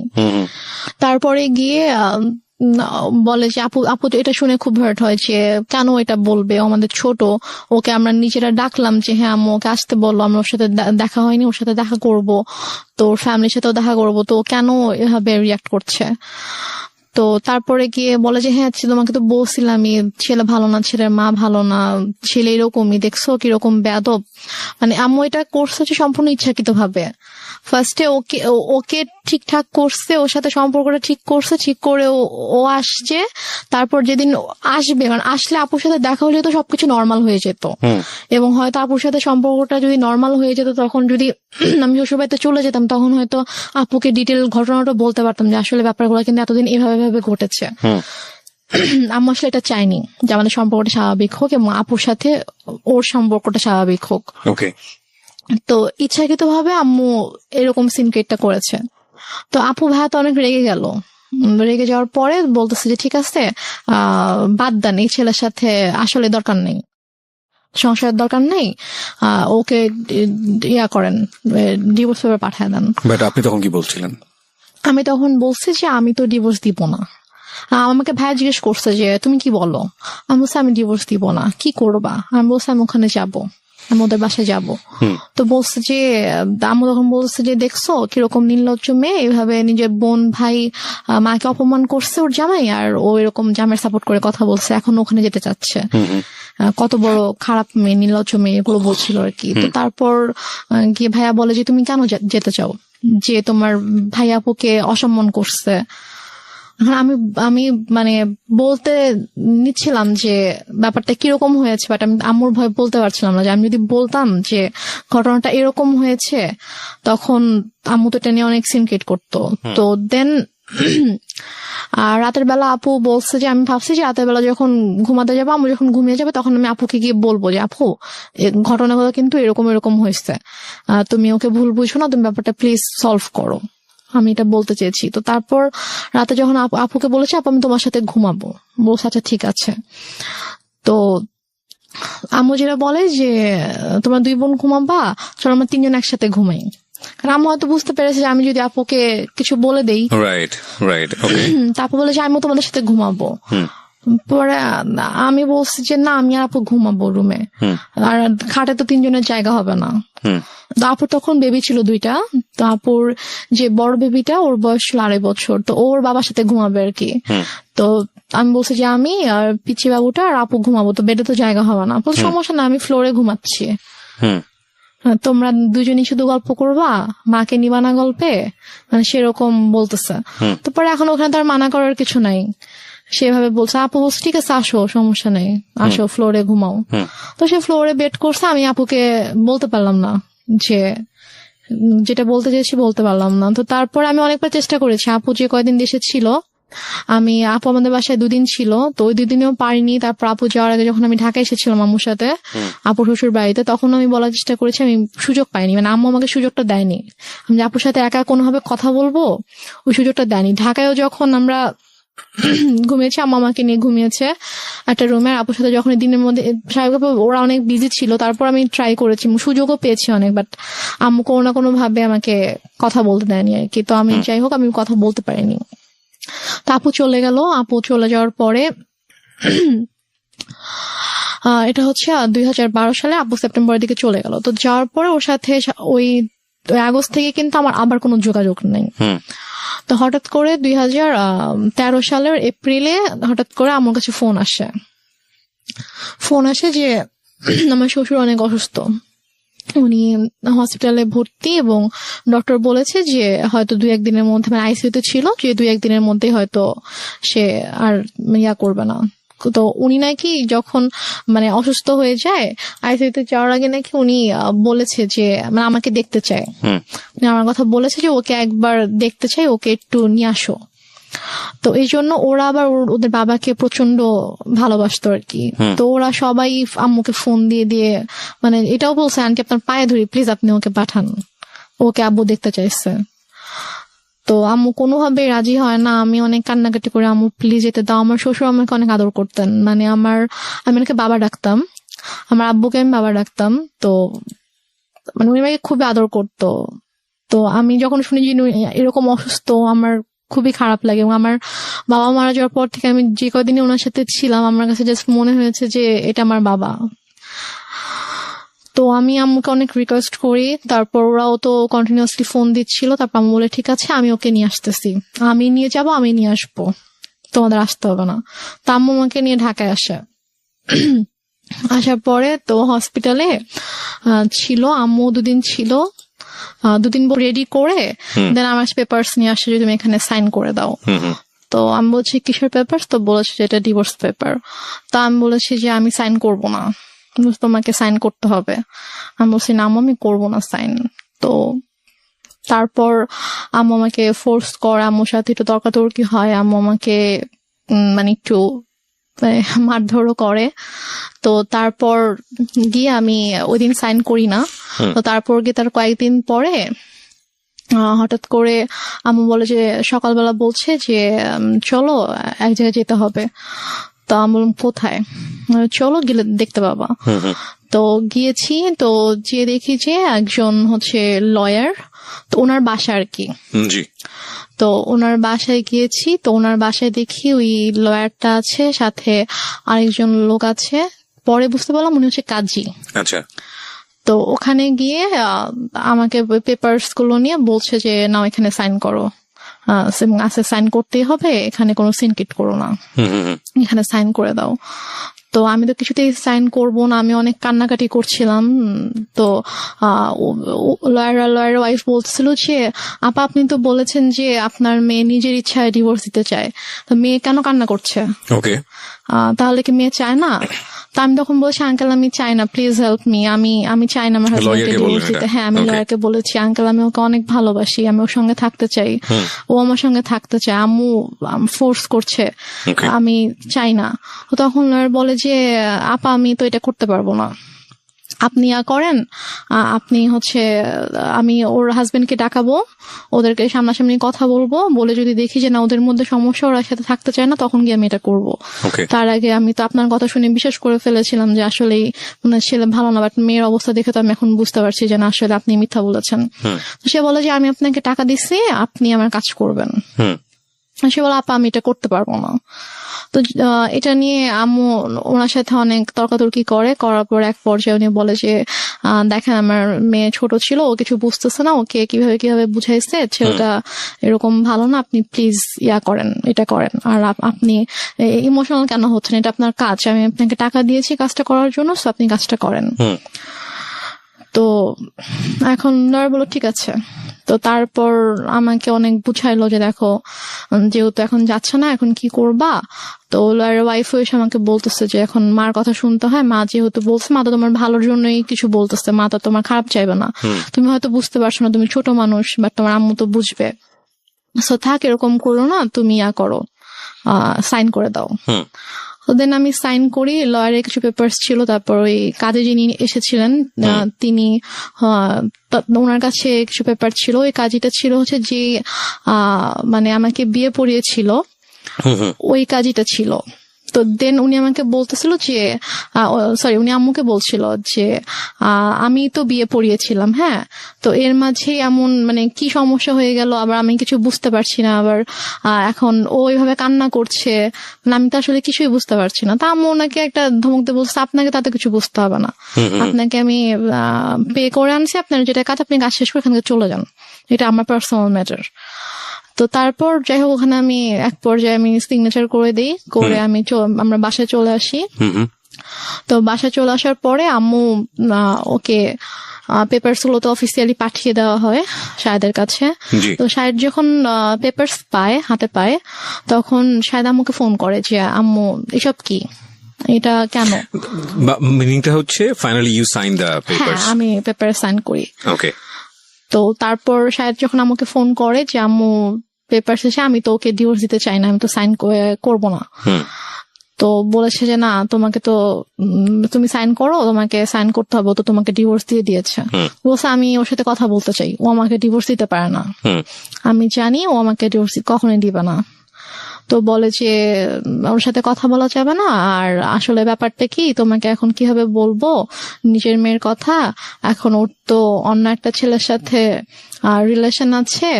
এটা আপনার মা বলে? হ্যাঁ, আমার মা ওকে বলে রিলেশন আছে এবং তাকে বিয়ে করতে চায়। এটা কি আপনি সামনে থেকে শুনেছেন নাকি? হ্যাঁ, আমার সামনেই কথা বলতেছিল, বলছে যে ও তো বিয়ে করতে চায়। আমি জাস্ট মানে অবাক হয়ে মার দিকে তাকিয়েছিলাম, বাট আমি কিছু বলতে পারছিলাম না, আমার চোখ দিয়ে পানি পড়ছিল যে মানে কিভাবে পারছে। এখানে আমার একটা প্রশ্ন আছে, সেটা হচ্ছে যে আপনি এতটাই যদি নমনীয় বা সফট হবেন, তাহলে আপনি কিভাবে সাহস করেন যে আপনি রেডিওতে এসে এই গল্পটা আজকে লাখ লাখ মানুষকে বলবেন? মানে আপনি তখন কেন প্রতিবাদ করেননি? আপনার প্রতিবাদের যেই মানে বলতে পারি আমরা যেই স্পিডটা আমরা এখন দেখতে পাচ্ছি, লাখ লাখ মানুষকে জানিয়ে দেবার নিজের পরিবারের গল্প, সেখানে ওখানে একটু সামান্য সাহস করলেই তো হতো, একটু লাউডলি চিল্লালেই তো বুঝতে পারতো পাশ থেকে শাহেদ যে না, আমার স্ত্রী আমার পক্ষে আছে। সেটুকু সাহস কি ফ্যামিলিতে ছিল না? সেটুকু সাহস আসলে আমার তখন ছিল না। এবং আমার এর পরের ঘটনায় যেটা শুনলে আপনি যেটা বুঝতে পারবেন, যে তখন আমি যেই স্টেপটা নিয়েছিলাম, অথবা তখন আমার মধ্যে যে পরিবর্তনটা এসেছিল, যে চিন্তাধারার যে পরিবর্তনটা এসেছিল, সেটা যদি আমার ওই মুহূর্তে আসতো, তাহলে যে আমার আম্মু আমার সাথে এত কিছু করতে পারতো না। এবং আমার এটা কিন্তু একটা ইন্টারেস্টিং বিষয়, প্রিয় শ্রোতা। পরিবারের যে সদস্যরা সাধারণত মুখ বুজে থাকে, কথা বলতে পারে না বা প্রতিবাদ করা উচিত সেটা বোঝে সে পারে না প্রতিবাদ করতে, এরা কিন্তু ধীরে ধীরে ধীরে ধীরে এমন একটা পর্যায়ে চলে যায় এবং এমন ভাবে আউটব্রাস্ট করে যখন আসলে আপনি চিন্তাও করতে পারবেন না ওর আউটব্রাস্টটা কতটা ভয়ানক হতে পারে। ওর ক্ষেত্রেও হয়তো বা বিষয়টা সেরকমই হয়েছে। হ্যাঁ, তো আমি তখন আমার আম্মুকে কিছু বলিনি, কারণ আমি এতটাই আপসেট ছিলাম যে আমি জাস্ট মানে বুঝে উঠতে পারছিলাম না যে আমার মা কেন আমার সাথে এরকম করছে, আমি কি এমন করেছি। তো তারপরে আমার জুলাই মাসে 2013 সালে জুলাই মাসে আমার ডিভোর্স হয়ে যায় অফিসিয়ালি। তো তারপর জুলাইয়ের পর থেকে আর কি আমার মা আমাকে ধীরে ধীরে বলে যে মানে আমার যে কিছু গহনা ছিল সেগুলো তো আমার মায়ের কাছেই ছিল, সেগুলো আমার মায়ের আলমারিতে ছিল, বাট আমার আব্বু আমাদের নামে কিছু মানে আমার বোনের নামে কিছু প্রপার্টি রেখে গিয়েছিল আর কি। তো সেগুলো থেকে আমার যে অংশ ছিল সেখান থেকে সেগুলো আমার বলে যে আমার একটা দরকার আছে, আমি একটা সমস্যা পড়েছি, তো আমার প্রপার্টিটা আমার নামে প্রপার্টি দেখাইতে হবে একটা অফিসিয়াল কাজের জন্য, তো আমার নামে তো ওরকম কিছু নাই, মানে শহরে ওরকম কিছু নাই, তো তুমি তোমার যে শহরের জমিটা আছে তুমি তোমার অংশটুকু আমার নামে তুমি অফিসিয়াল একটু লিখে দাও, দেন আমি এবার তোমাকে ব্যাক করে দিব। তো আমি ভেবেছি হয়তো সত্যি কোনো সমস্যা হয়েছে, এজন্য হয়তো চাচ্ছে। আমার আসলে মানে আমি বুঝে উঠতে পারিনি যে এটার মাঝে যে কি ছিল, এটা কেন আম্মু এরকম করছে। তো আমি সরল বিশ্বাসে আমি লিখে দিই, আম্মু আমাকে পেপারস নিয়ে আসে, কিছু স্ট্যাম্প নিয়ে আসে, তো স্ট্যাম্পে আমি সিগনেচার করে দিই। তো নিয়ে আসার পর একদিন আবার রেজিস্ট্রার অফিসেও যেতে হয়, তো ওখানে কেউ কিছু সাইন করতে, ওখানে সাইন করে দিই। আম্মু আমাকে বলেছে কয়েক মাস পর এটা আবার আমার নামে দিয়ে দিবে। এটা হচ্ছে 2013 সালের সেপ্টেম্বরের মিডলের দিকে ঘটনা। তো আমার শহরে যে জায়গাটা ছিল ওটা অলমোস্ট 20 লাখের মতো ছিল, ওইটার প্রাইস ছিল। তো তারপর আমুটা নিয়ে নেয়, আমার জুয়েলারি তো আম্মুর কাছে ছিল। তো তারপর হঠাৎ করে একদিন আমার হাতে একটা রিং ছিল, যেটা আমার বিয়ের রিং ছিল। তো আমাকে একদিন হঠাৎ করে বলছে যে তুমি তোমার তো ডিভোর্স হয়ে গেছে, তুমি কেন এই রিং এখনো পরে আছো? তা আমি বলছি এটা আমি সবসময় পরে থাকবো, এটা আমার কাছে থাকবে। বলছে এটা আমাকে দাও। আম্মু প্রায় মানে ঝাঁপিয়ে পড়ে আমার হাত থেকে জোর করে রিংটা নিয়ে যায়। এবং আমার শ্বশুর বাড়ি থেকে আমাকে যে গহনাগুলো দেওয়া হয়েছিল সেগুলো আমার মায়ের কাছেই ছিল। তো তারপর নিয়ে যায়। তারপর হচ্ছে আমার কাছ থেকে আমার যে জমি ছিল শহরে যেটা ছিল ওটাও নিয়ে যায়। তারপর আমার দাদুর বাড়িতে আমাদের নামে যেটা ছিল, মানে আমার নামে আলাদা করে যেটা ছিল, সেটাও আম্মু হঠাৎ করে একদিন বলে যে আমার কিছু টাকা দরকার, তো ওইটা তোমার চাচার কাছে সেল করে দিব, তোমার চাচার সাথে কথা হয়েছে, উনি আমাকে ক্যাশ দিবে, তো ওনাকে তোমার ওই জমিটা ওনার নামে লিখে দিতে হবে। লিখে দিলে উনি আমাকে ক্যাশ দিবে, আমার কিছু ক্যাশ দরকার। তা আমি সেটাও মানা করি না, আচ্ছা ঠিক আছে। আমি গিয়ে ওখানে আমার দাদুর বাড়ি ওখানকার রেজিস্টার অফিসে গিয়ে ওখানে সাইন করে দিই, আমার চাচা তাকে ক্যাশ দেয়, তারপর চলে আসি। তো বলা যায় তখন থেকে আমার কাছে কিছুই নেই, লাইক আমার নামে কোনো জায়গা জমি টাকা পয়সা কোনো গহনা কিছুই নেই আমার কাছে। আমি একদমই মানে নিঃস্ব হয়ে গেছি বলা চলে। আর আমি পড়াশোনাও করতাম না, কারণ আমি পড়াশোনা করার মতো মানসিক অবস্থায় ছিলাম না। আর আপুর কাছ থেকে আম্মু পার মান্থ অনেক বড় একটা অ্যামাউন্ট নিত আমার স্টাডি পারপাস, যে ওর জন্য 3টা টিচার রাখা হয়েছে। এটা আপনার বড় বোনের কাছ থেকে নিত? হ্যাঁ, বড় বোনের কাছ থেকে নিত। আপু তো এমনিতেই আমার জন্য টাকা পাঠাতো, বাট এক্সট্রা করে নিত যে 3টা টিচার রাখা হয়েছে, তো ওদেরকে অনেক বড় অ্যামাউন্ট পে করতে হয়, তো ওর জন্য এটা পাঠাবা। তো আপু সেটাও পাঠাইতো, বাট আমার কিন্তু কোনো টিচার ছিল না, আমি তো পড়তাম না। তো তারপরে গিয়ে যেটা হয়, আমার থেকে যখন আম্মু সবকিছু নিয়ে নেয়, তো তারপর কিছুদিন পর থেকে আম্মু মানে একটু অন্যরকম কথাবার্তা শুরু করে আর কি। টেল মি ফ্র্যাঙ্কলি, যেটা আপনার সঙ্গে হয়েছে, মানে কি বলেছে অন্যরকম বলতে আমি বুঝবো না, ঘটনা জানতে চাই। What happened?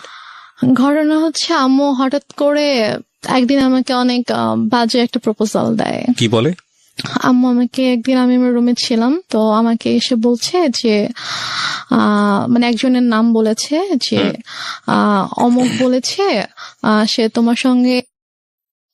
তোমাকে সে 10,000 টাকা দিবে। Are you sure? জি। তো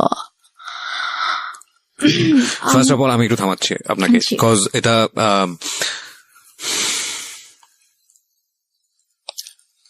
এই লাইনগুলো আমি রেডিওতে প্রচার করিনি, আমি এখানে অনেক কিছু মিউট করে দিয়েছি, বিকজ আমি জানি আমার শ্রোতারা যেটা বোঝার দরকার বুঝে নিয়েছে এবং আমিও বুঝে নিয়েছি। কিন্তু আমার এখানে অনেক বড় কথা আছে এই কারণেই যে মা তো মাই।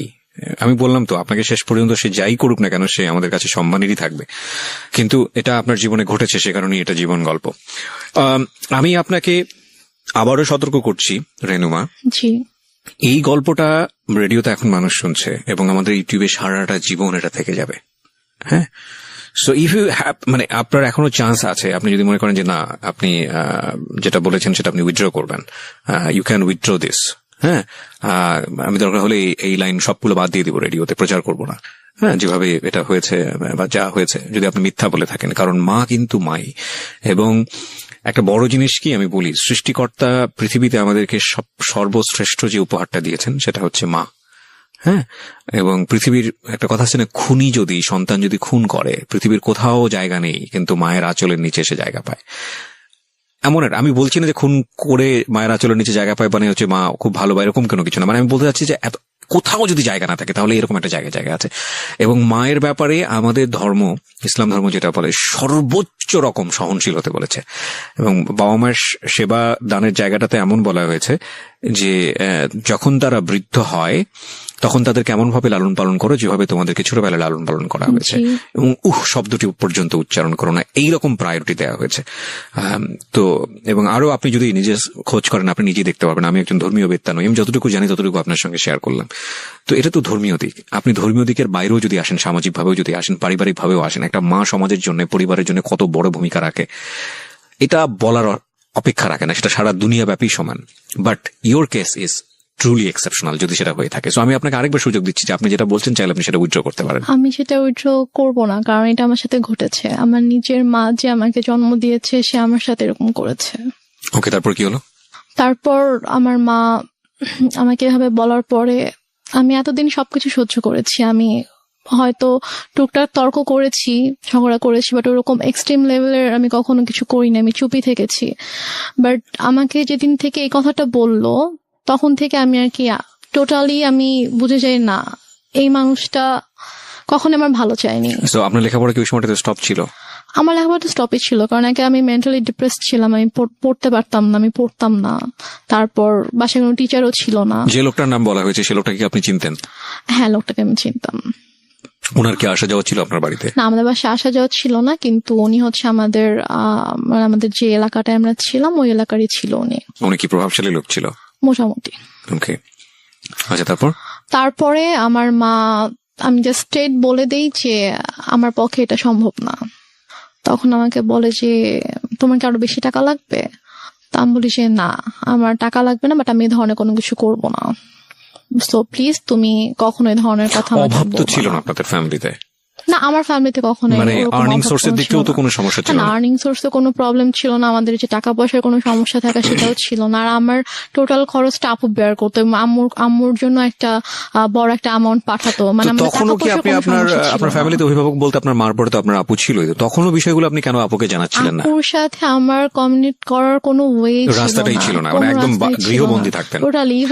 ইভেন কি মানে আমি হচ্ছে ঢাকা থেকে সিরাজগঞ্জ যখন চলে আসলাম একেবারে, তার কয়েক মাস পর আমাদের বাসায় তিনটে লাইনটা ক্লোজ করে দেওয়া হয়, লাইনটা অফ করে দেওয়া হয়। আর আম্মুর ফোনটা সব আম্মুর কাছে থাকতো, আর আমার তো ফোন ছিল না। আর আমাকে তো বাসা থেকে বেরোতে দিত না, কোথাও যেতে দিত না। কোথাও গেলে সেটা আম্মুর সাথেই। বাসায় কেউ আসলে, মানে কোনো গেস্ট যদি আসতো বাসায়, তো তার সামনে সবসময় আম্মুই আছে। আচ্ছা ঠিক আছে, তারপরে কি হয়? তো তারপরে আম্মু আমাকে কয়েকবার এই ব্যাপারটা নিয়ে বলে, ইভেন আমাকে এভাবে বলে যে তোমার কি আরো বেশি টাকা লাগবে, লাগলে বলো, কোনো সমস্যা নেই। আমি ওনাকে বলছি, আমি বলি যে আম্মু প্লিজ, আমি তোমার অনেক কিছু সহ্য করেছি, তুমি যখন যেটা বলেছো আমি তোমাকে দিয়ে দিয়েছি। আমার গহনা তো তোমার কাছে ছিল, আমার প্রপার্টি গুলো আমি তোমাকে দিয়ে দিয়েছি, তুমি আমাকে এটা করতে বলো না, আমার পক্ষে পসিবল না, আমি এটা করতে পারবো না। তখন থেকে আমার প্রতি প্রচন্ড খারাপ ভাবে মানসিক আর শারীরিক নির্যাতন শুরু হয়। কথায় কথায় আম্মু আমাকে মারতো। মানে তার কথায় একটা ছিল যে তোমাকে এটা করতে হবে, তুমি এটা করো। বিভিন্ন সময় বিভিন্ন অ্যামাউন্ট বলতো, বিভিন্ন লোকের কথা বলতো যে কি হয় এমন করলে, কি সমস্যা তোমার, এত অহংকার কিসের, তুমি নিজেকে কি মনে করো, তুমি কেন এত অহংকার দেখাবা, তোমার তো কিছু নাই, তুমি কি করে খাবা, তোমাকে যদি আজকে আমি বাসা থেকে বের করে দিই, তোমাকে যদি আমি কোনো মানে খাবার না দিই, কিছু না দিই, তুমি কি নিজে কিছু মানে 1 টাকা দিয়ে কিনে খেতে পারবা, তোমার কি অ্যাবিলিটি আছে? তোমার কিন্তু কিছুই নাই। সো তোমাকে আমার কথা মানতে হবে, তুমি না মানো তাহলে কিন্তু আমি তোমাকে আবার বাসা থেকে বের করে দিব। ঠিক আছে, তখন তুমি কোথায় যাবা, কি করবা, তোমাকে কিন্তু এটা করেই খেতে হবে। সো বেটার তুমি আমার কথা শুনো, এখানে থাকো, থেকে করো। আমি বলছি আমি এটা করবো না। তারপর গিয়ে যেটা হয় সেটা হচ্ছে যে আমাকে প্রচন্ড মারতো, মানে হাতের কাছে যেটাই পেতো সেটা দিয়ে আম্মু আমাকে মারতো। তারপর এমনও দিন গিয়েছে যে আমি মানে মারের ভয়ে আমি আমার রুমের দরজা আটকে দিয়ে আমি থাকতাম, রুম থেকে বের হতাম না। আম্মু রুমে এসে অনেক ধাক্কাধাক্কি করতো যে রুম খুল, কেন আটকায় রাখছিস। আমি ভয়। আচ্ছা, আপনাদের বাসাটা কেমন ছিল? আশেপাশে কি কোনো লোকজন ছিল না? আমাদের বাসাটা কিরকম ছিল, আমাদের বাসাটার হচ্ছে মানে বড় একটা জায়গা জুড়ে বাসাটা ছিল, এবং আমাদের বাসার পিছন দিকে জাস্ট একটা বিল্ডিং ছিল, আর ডানে বামে সামনে কোনো বাসা ছিল না। আমাদের বাসাটাই ছিল, হ্যাঁ, পুরোটাই ফাঁকা ছিল। আপনাদের বাসাটা কয়তলা? আমাদের বাসাটা একতলা। একতলা, টিন শেড? টিন শেড না, ফাউন্ডেশন দেয় বাসা, বিল্ডিং। কতটুকু জায়গার উপরে? আমাদের বাসাটা অলমোস্ট 12 কাঠা জায়গার উপরে। 12 কাঠা জায়গার উপরে, একটা কর্নারে জাস্ট আমাদের বাসাটা, একটা কর্নার, এবং চারপাশে এটা বাউন্ডারি দেওয়া। হ্যাঁ, বাউন্ডারি দেওয়া। হ্যাঁ। তো তারপরে আমি রুম থেকে বের হতাম না, আম্মু আমাকে অনেক দরজার ভিতরে এসে লাথি দিত যে বের হ বের হ, বের হচ্ছিস। মানে এগুলো মনিটর করে কেউ নাই, শোনারও কেউ নাই? কেউ নাই যে শুনবে ইয়া করবে। তো তারপর আমাকে আমি যখন বের হলাম, আমি জানি আমাকে বের হলে আমাকে মারবে, কোনো একটা কথা নিয়ে হয়তো আমার সাথে তর্ক করবে। আগেও কি গায়ে হাত তুলো, নাকি এই ঘটনার পর থেকে গায়ে হাত তোলা শুরু হলো? গায়ে হাত তুলতো ছোটবেলা থেকে, আম্মু খুবই ইয়া ছিল, আমি বলেছি তো, গায়ে হাত তোলা স্বভাব ছিল। বাট এটার পর থেকে আমি যখন মানা করতাম তখন থেকে খুব বেশি করে শুরু হয়েছে এটা। এমনও হয়েছে যে আমি 1 দিন 1.5 দিন 2 দিন আমি না খেয়ে আমার রুমের ভিতরে বন্দি, আমি হয়তো ওয়াশরুম থেকে পানি নিয়ে পানি খেয়ে হয়তো আমি আছি, এরকমও হয়েছে। তো এক পর্যায়ে এভাবে চলতে থাকে, এভাবে চলতে চলতে 2014 সালের ফেব্রুয়ারিতে আমার ভাইয়া একদিন ফোন করে, দুলাভাই জি, আমার দুলাভাই একদিন ফোন করে বলে যে আমি তো দেশে আসতেছি, তো আমি 7 দিনের জন্য দেশে আসবো, তো 2 দিন হয়তো আমি সিরাজগঞ্জে থাকবো, এটা বলে। তো তখন আর কি আমার আম্মু আমার জন্য টিচার রাখে, ফেব্রুয়ারিতেই টিচার রাখে, 2জন টিচার রাখে, একজন হচ্ছে ম্যাথের জন্য আর একজন ইংলিশের জন্য। তো টিচার রাখার পরে আমার তোমার তো পড়াশোনার সময় অফ ছিল? আমার তো অফ ছিল, আমি টোটালি পড়াশোনা করতাম, বাট আমি কলেজে ভর্তি হয়েছিলাম। মানে আমি 14তে হচ্ছে আমার মানে 13তে আমার বেসিক্যালি এইচএসসি দেওয়ার কথা, বাট আমি দেইনি। তো ওইটা আবার 14তে রেজিস্ট্রেশন করানো হয় যে 14তে দিব, বাট তারপর আমার পড়াশোনা টোটালি স্টপ ছিল। তো ফেব্রুয়ারিতে আমার ম্যাথের বই টই আর নোটস টোটস যা কিছু লাগবে এগুলো সবকিছু আম্মু কিনে দেয়, কিন্তু 2জন টিচার রাখে, কারণ ভাইয়াকে তো শো করতে হবে যে সে আমাকে পড়াচ্ছে। তারপর ভাইয়া মার্চে আসার পরে, তো ভাইয়া ঢাকায় আসার 2 দিন পরে আমাদের বাসায় আসে, সিরাজগঞ্জে আসে। তো আসার পর আমি জাস্ট চান্সে ছিলাম যে আমি কখন একটু ভাইয়াকে একা পাবো, আমি কখন কথাগুলো ভাইয়াকে বলবো। তারপরে গিয়ে আমার মা হচ্ছে বাজারে যায়, ওই সময়টা আপনি শেয়ার করেন? হ্যাঁ, আমার ভাইয়া যেদিন আসে আমাদের বাসায়, তার পরের দিন সকালে আম্মু নাস্তা দিয়ে দেন, বলে যে তুমি ভাইয়াকে নাস্তা করো, আমি একটু বাজারে গিয়ে আমি একটু মাছ নিয়ে আসি। তো আম্মু যায়, যাওয়ার পরে এই ফাঁকে আমি ভাইয়াকে সবকিছু বলে দিই, মানে একদম আবু মারা যাওয়া থেকে শুরু করে আমার বিয়ে, ডিভোর্স, তারপরে পরের ঘটনাগুলো সবকিছু ভাইয়াকে বলি যে আমাকে এভাবে অত্যাচার করতো। তারপর আমার মা, ওই যে আমি বললাম 2006 সাল থেকে স্টিল আমি যখন 2014তে বাসা থেকে বের হয়ে আসি তার আগ পর্যন্ত আমার মায়ের যে আপত্তিকর ঘটনাগুলো সবকিছু আমি ভাইয়াকে জানাই। তো ভাইয়া তো শুনে খুবই শকড হয়ে যায় যে তুমি এতদিন কেন জানাও নাই। তো আমি বলি যে আমি এরকম সিচুয়েশন ছিলাম, জানাতে পারিনি। তো ভাইয়া তখন বলে ঠিক আছে, কোনো সমস্যা নেই, আমি ঢাকায় যাচ্ছি, আমি ঢাকায় যাওয়ার পরে তুমি জাস্ট চুপ থাকো, তুমি মানে বুঝতে দিও না যে তো আমি জানি, মানে তোমাকে মেরে ফেলবে, তোমার ক্ষতি করবে, তুমি জাস্ট বুঝতে দিও না যে আমি সবকিছু তুমি আমাকে বলেছো। ও ভাইয়া আসার আগে আবার আম্মু আমাকে বলে যে যদি কিছু কোনোভাবে জানাস তাহলে কিন্তু তোর খবর আছে, মানে আমাকে হুমকি দেয় যে কিছু জানালে কিন্তু তোর খবর আছে। তো তারপর তো আমি বলি। তো ভাইয়া ঢাকায় যাওয়ার পরে তো ভাইয়া কয়েকদিন পরে কানাডায় চলে যায়। তো যাওয়ার পরে আপুকে বলে ভাইয়া গিয়ে যে ওর সাথে এরকম এরকম করেছে আম্মা। তো আপু টয়লেট করতে পারে না, আপু আম্মুকে ফোন দিয়ে ফেলে, ফোন দিয়ে বলে যে তুমি কেন আমার বোনের সাথে এগুলো করেছো, তোমার কিসের অভাব ছিল, তোমার টাকা লাগবে তুমি বলতা, আরো টাকা লাগবে বলতাম, তোমাকে টাকা দিতাম, তো তুমি কেন আমার বোনকে ধরনের কথা বলেছো কেন? And finally the situation outbursting, going to be outburstered. আমি আসলে ছোট্ট একটা বিরতির পর ফিরে এসে আপনাদেরকে দেখাবো বা শোনাবো ইনফ্যাক্ট যে এই মেয়েটি এখন কোথায় দাঁড়িয়ে আছে বা কি হচ্ছে ওর লাইফে। আমরা এখানে একটা বিরতি নিতে চাই প্রিয় শ্রোতা। আপনারা শুনছেন মিস্টার ম্যাঙ্গো ক্যান্ডি প্রেজেন্স জীবন গল্প। আজকের এই গল্পটি বিশ্বাস না করাটাই ভালো। আমিও বিশ্বাস করতে পারছি না আমার জায়গাটা থেকে, এবং সবকিছু বিশ্বাস করতে হবে এমন কোনো কথাও নেই, কারণ কিছু কিছু বিশ্বাস সামনে আসলে এমন অবস্থা তৈরি করে দেয় যেটা আসলে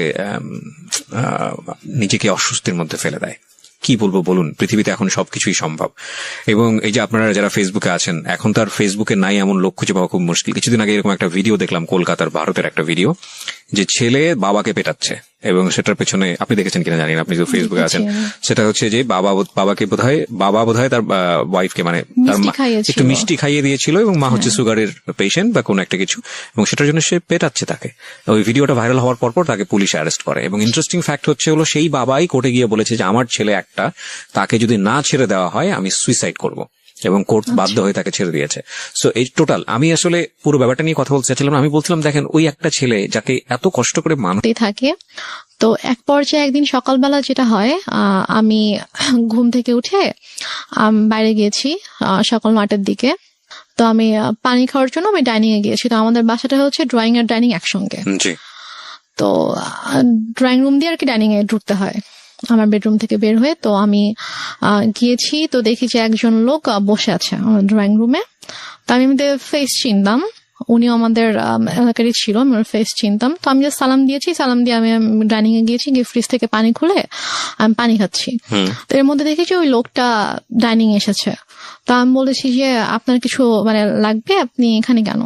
তো বলতেছে যে না, সে আমার হঠাৎ করে আমার হাত ধরছে। আচ্ছা ফাইন রেনুমা, আমি পার্টটা স্কিপ করতে চাই, because I know this part.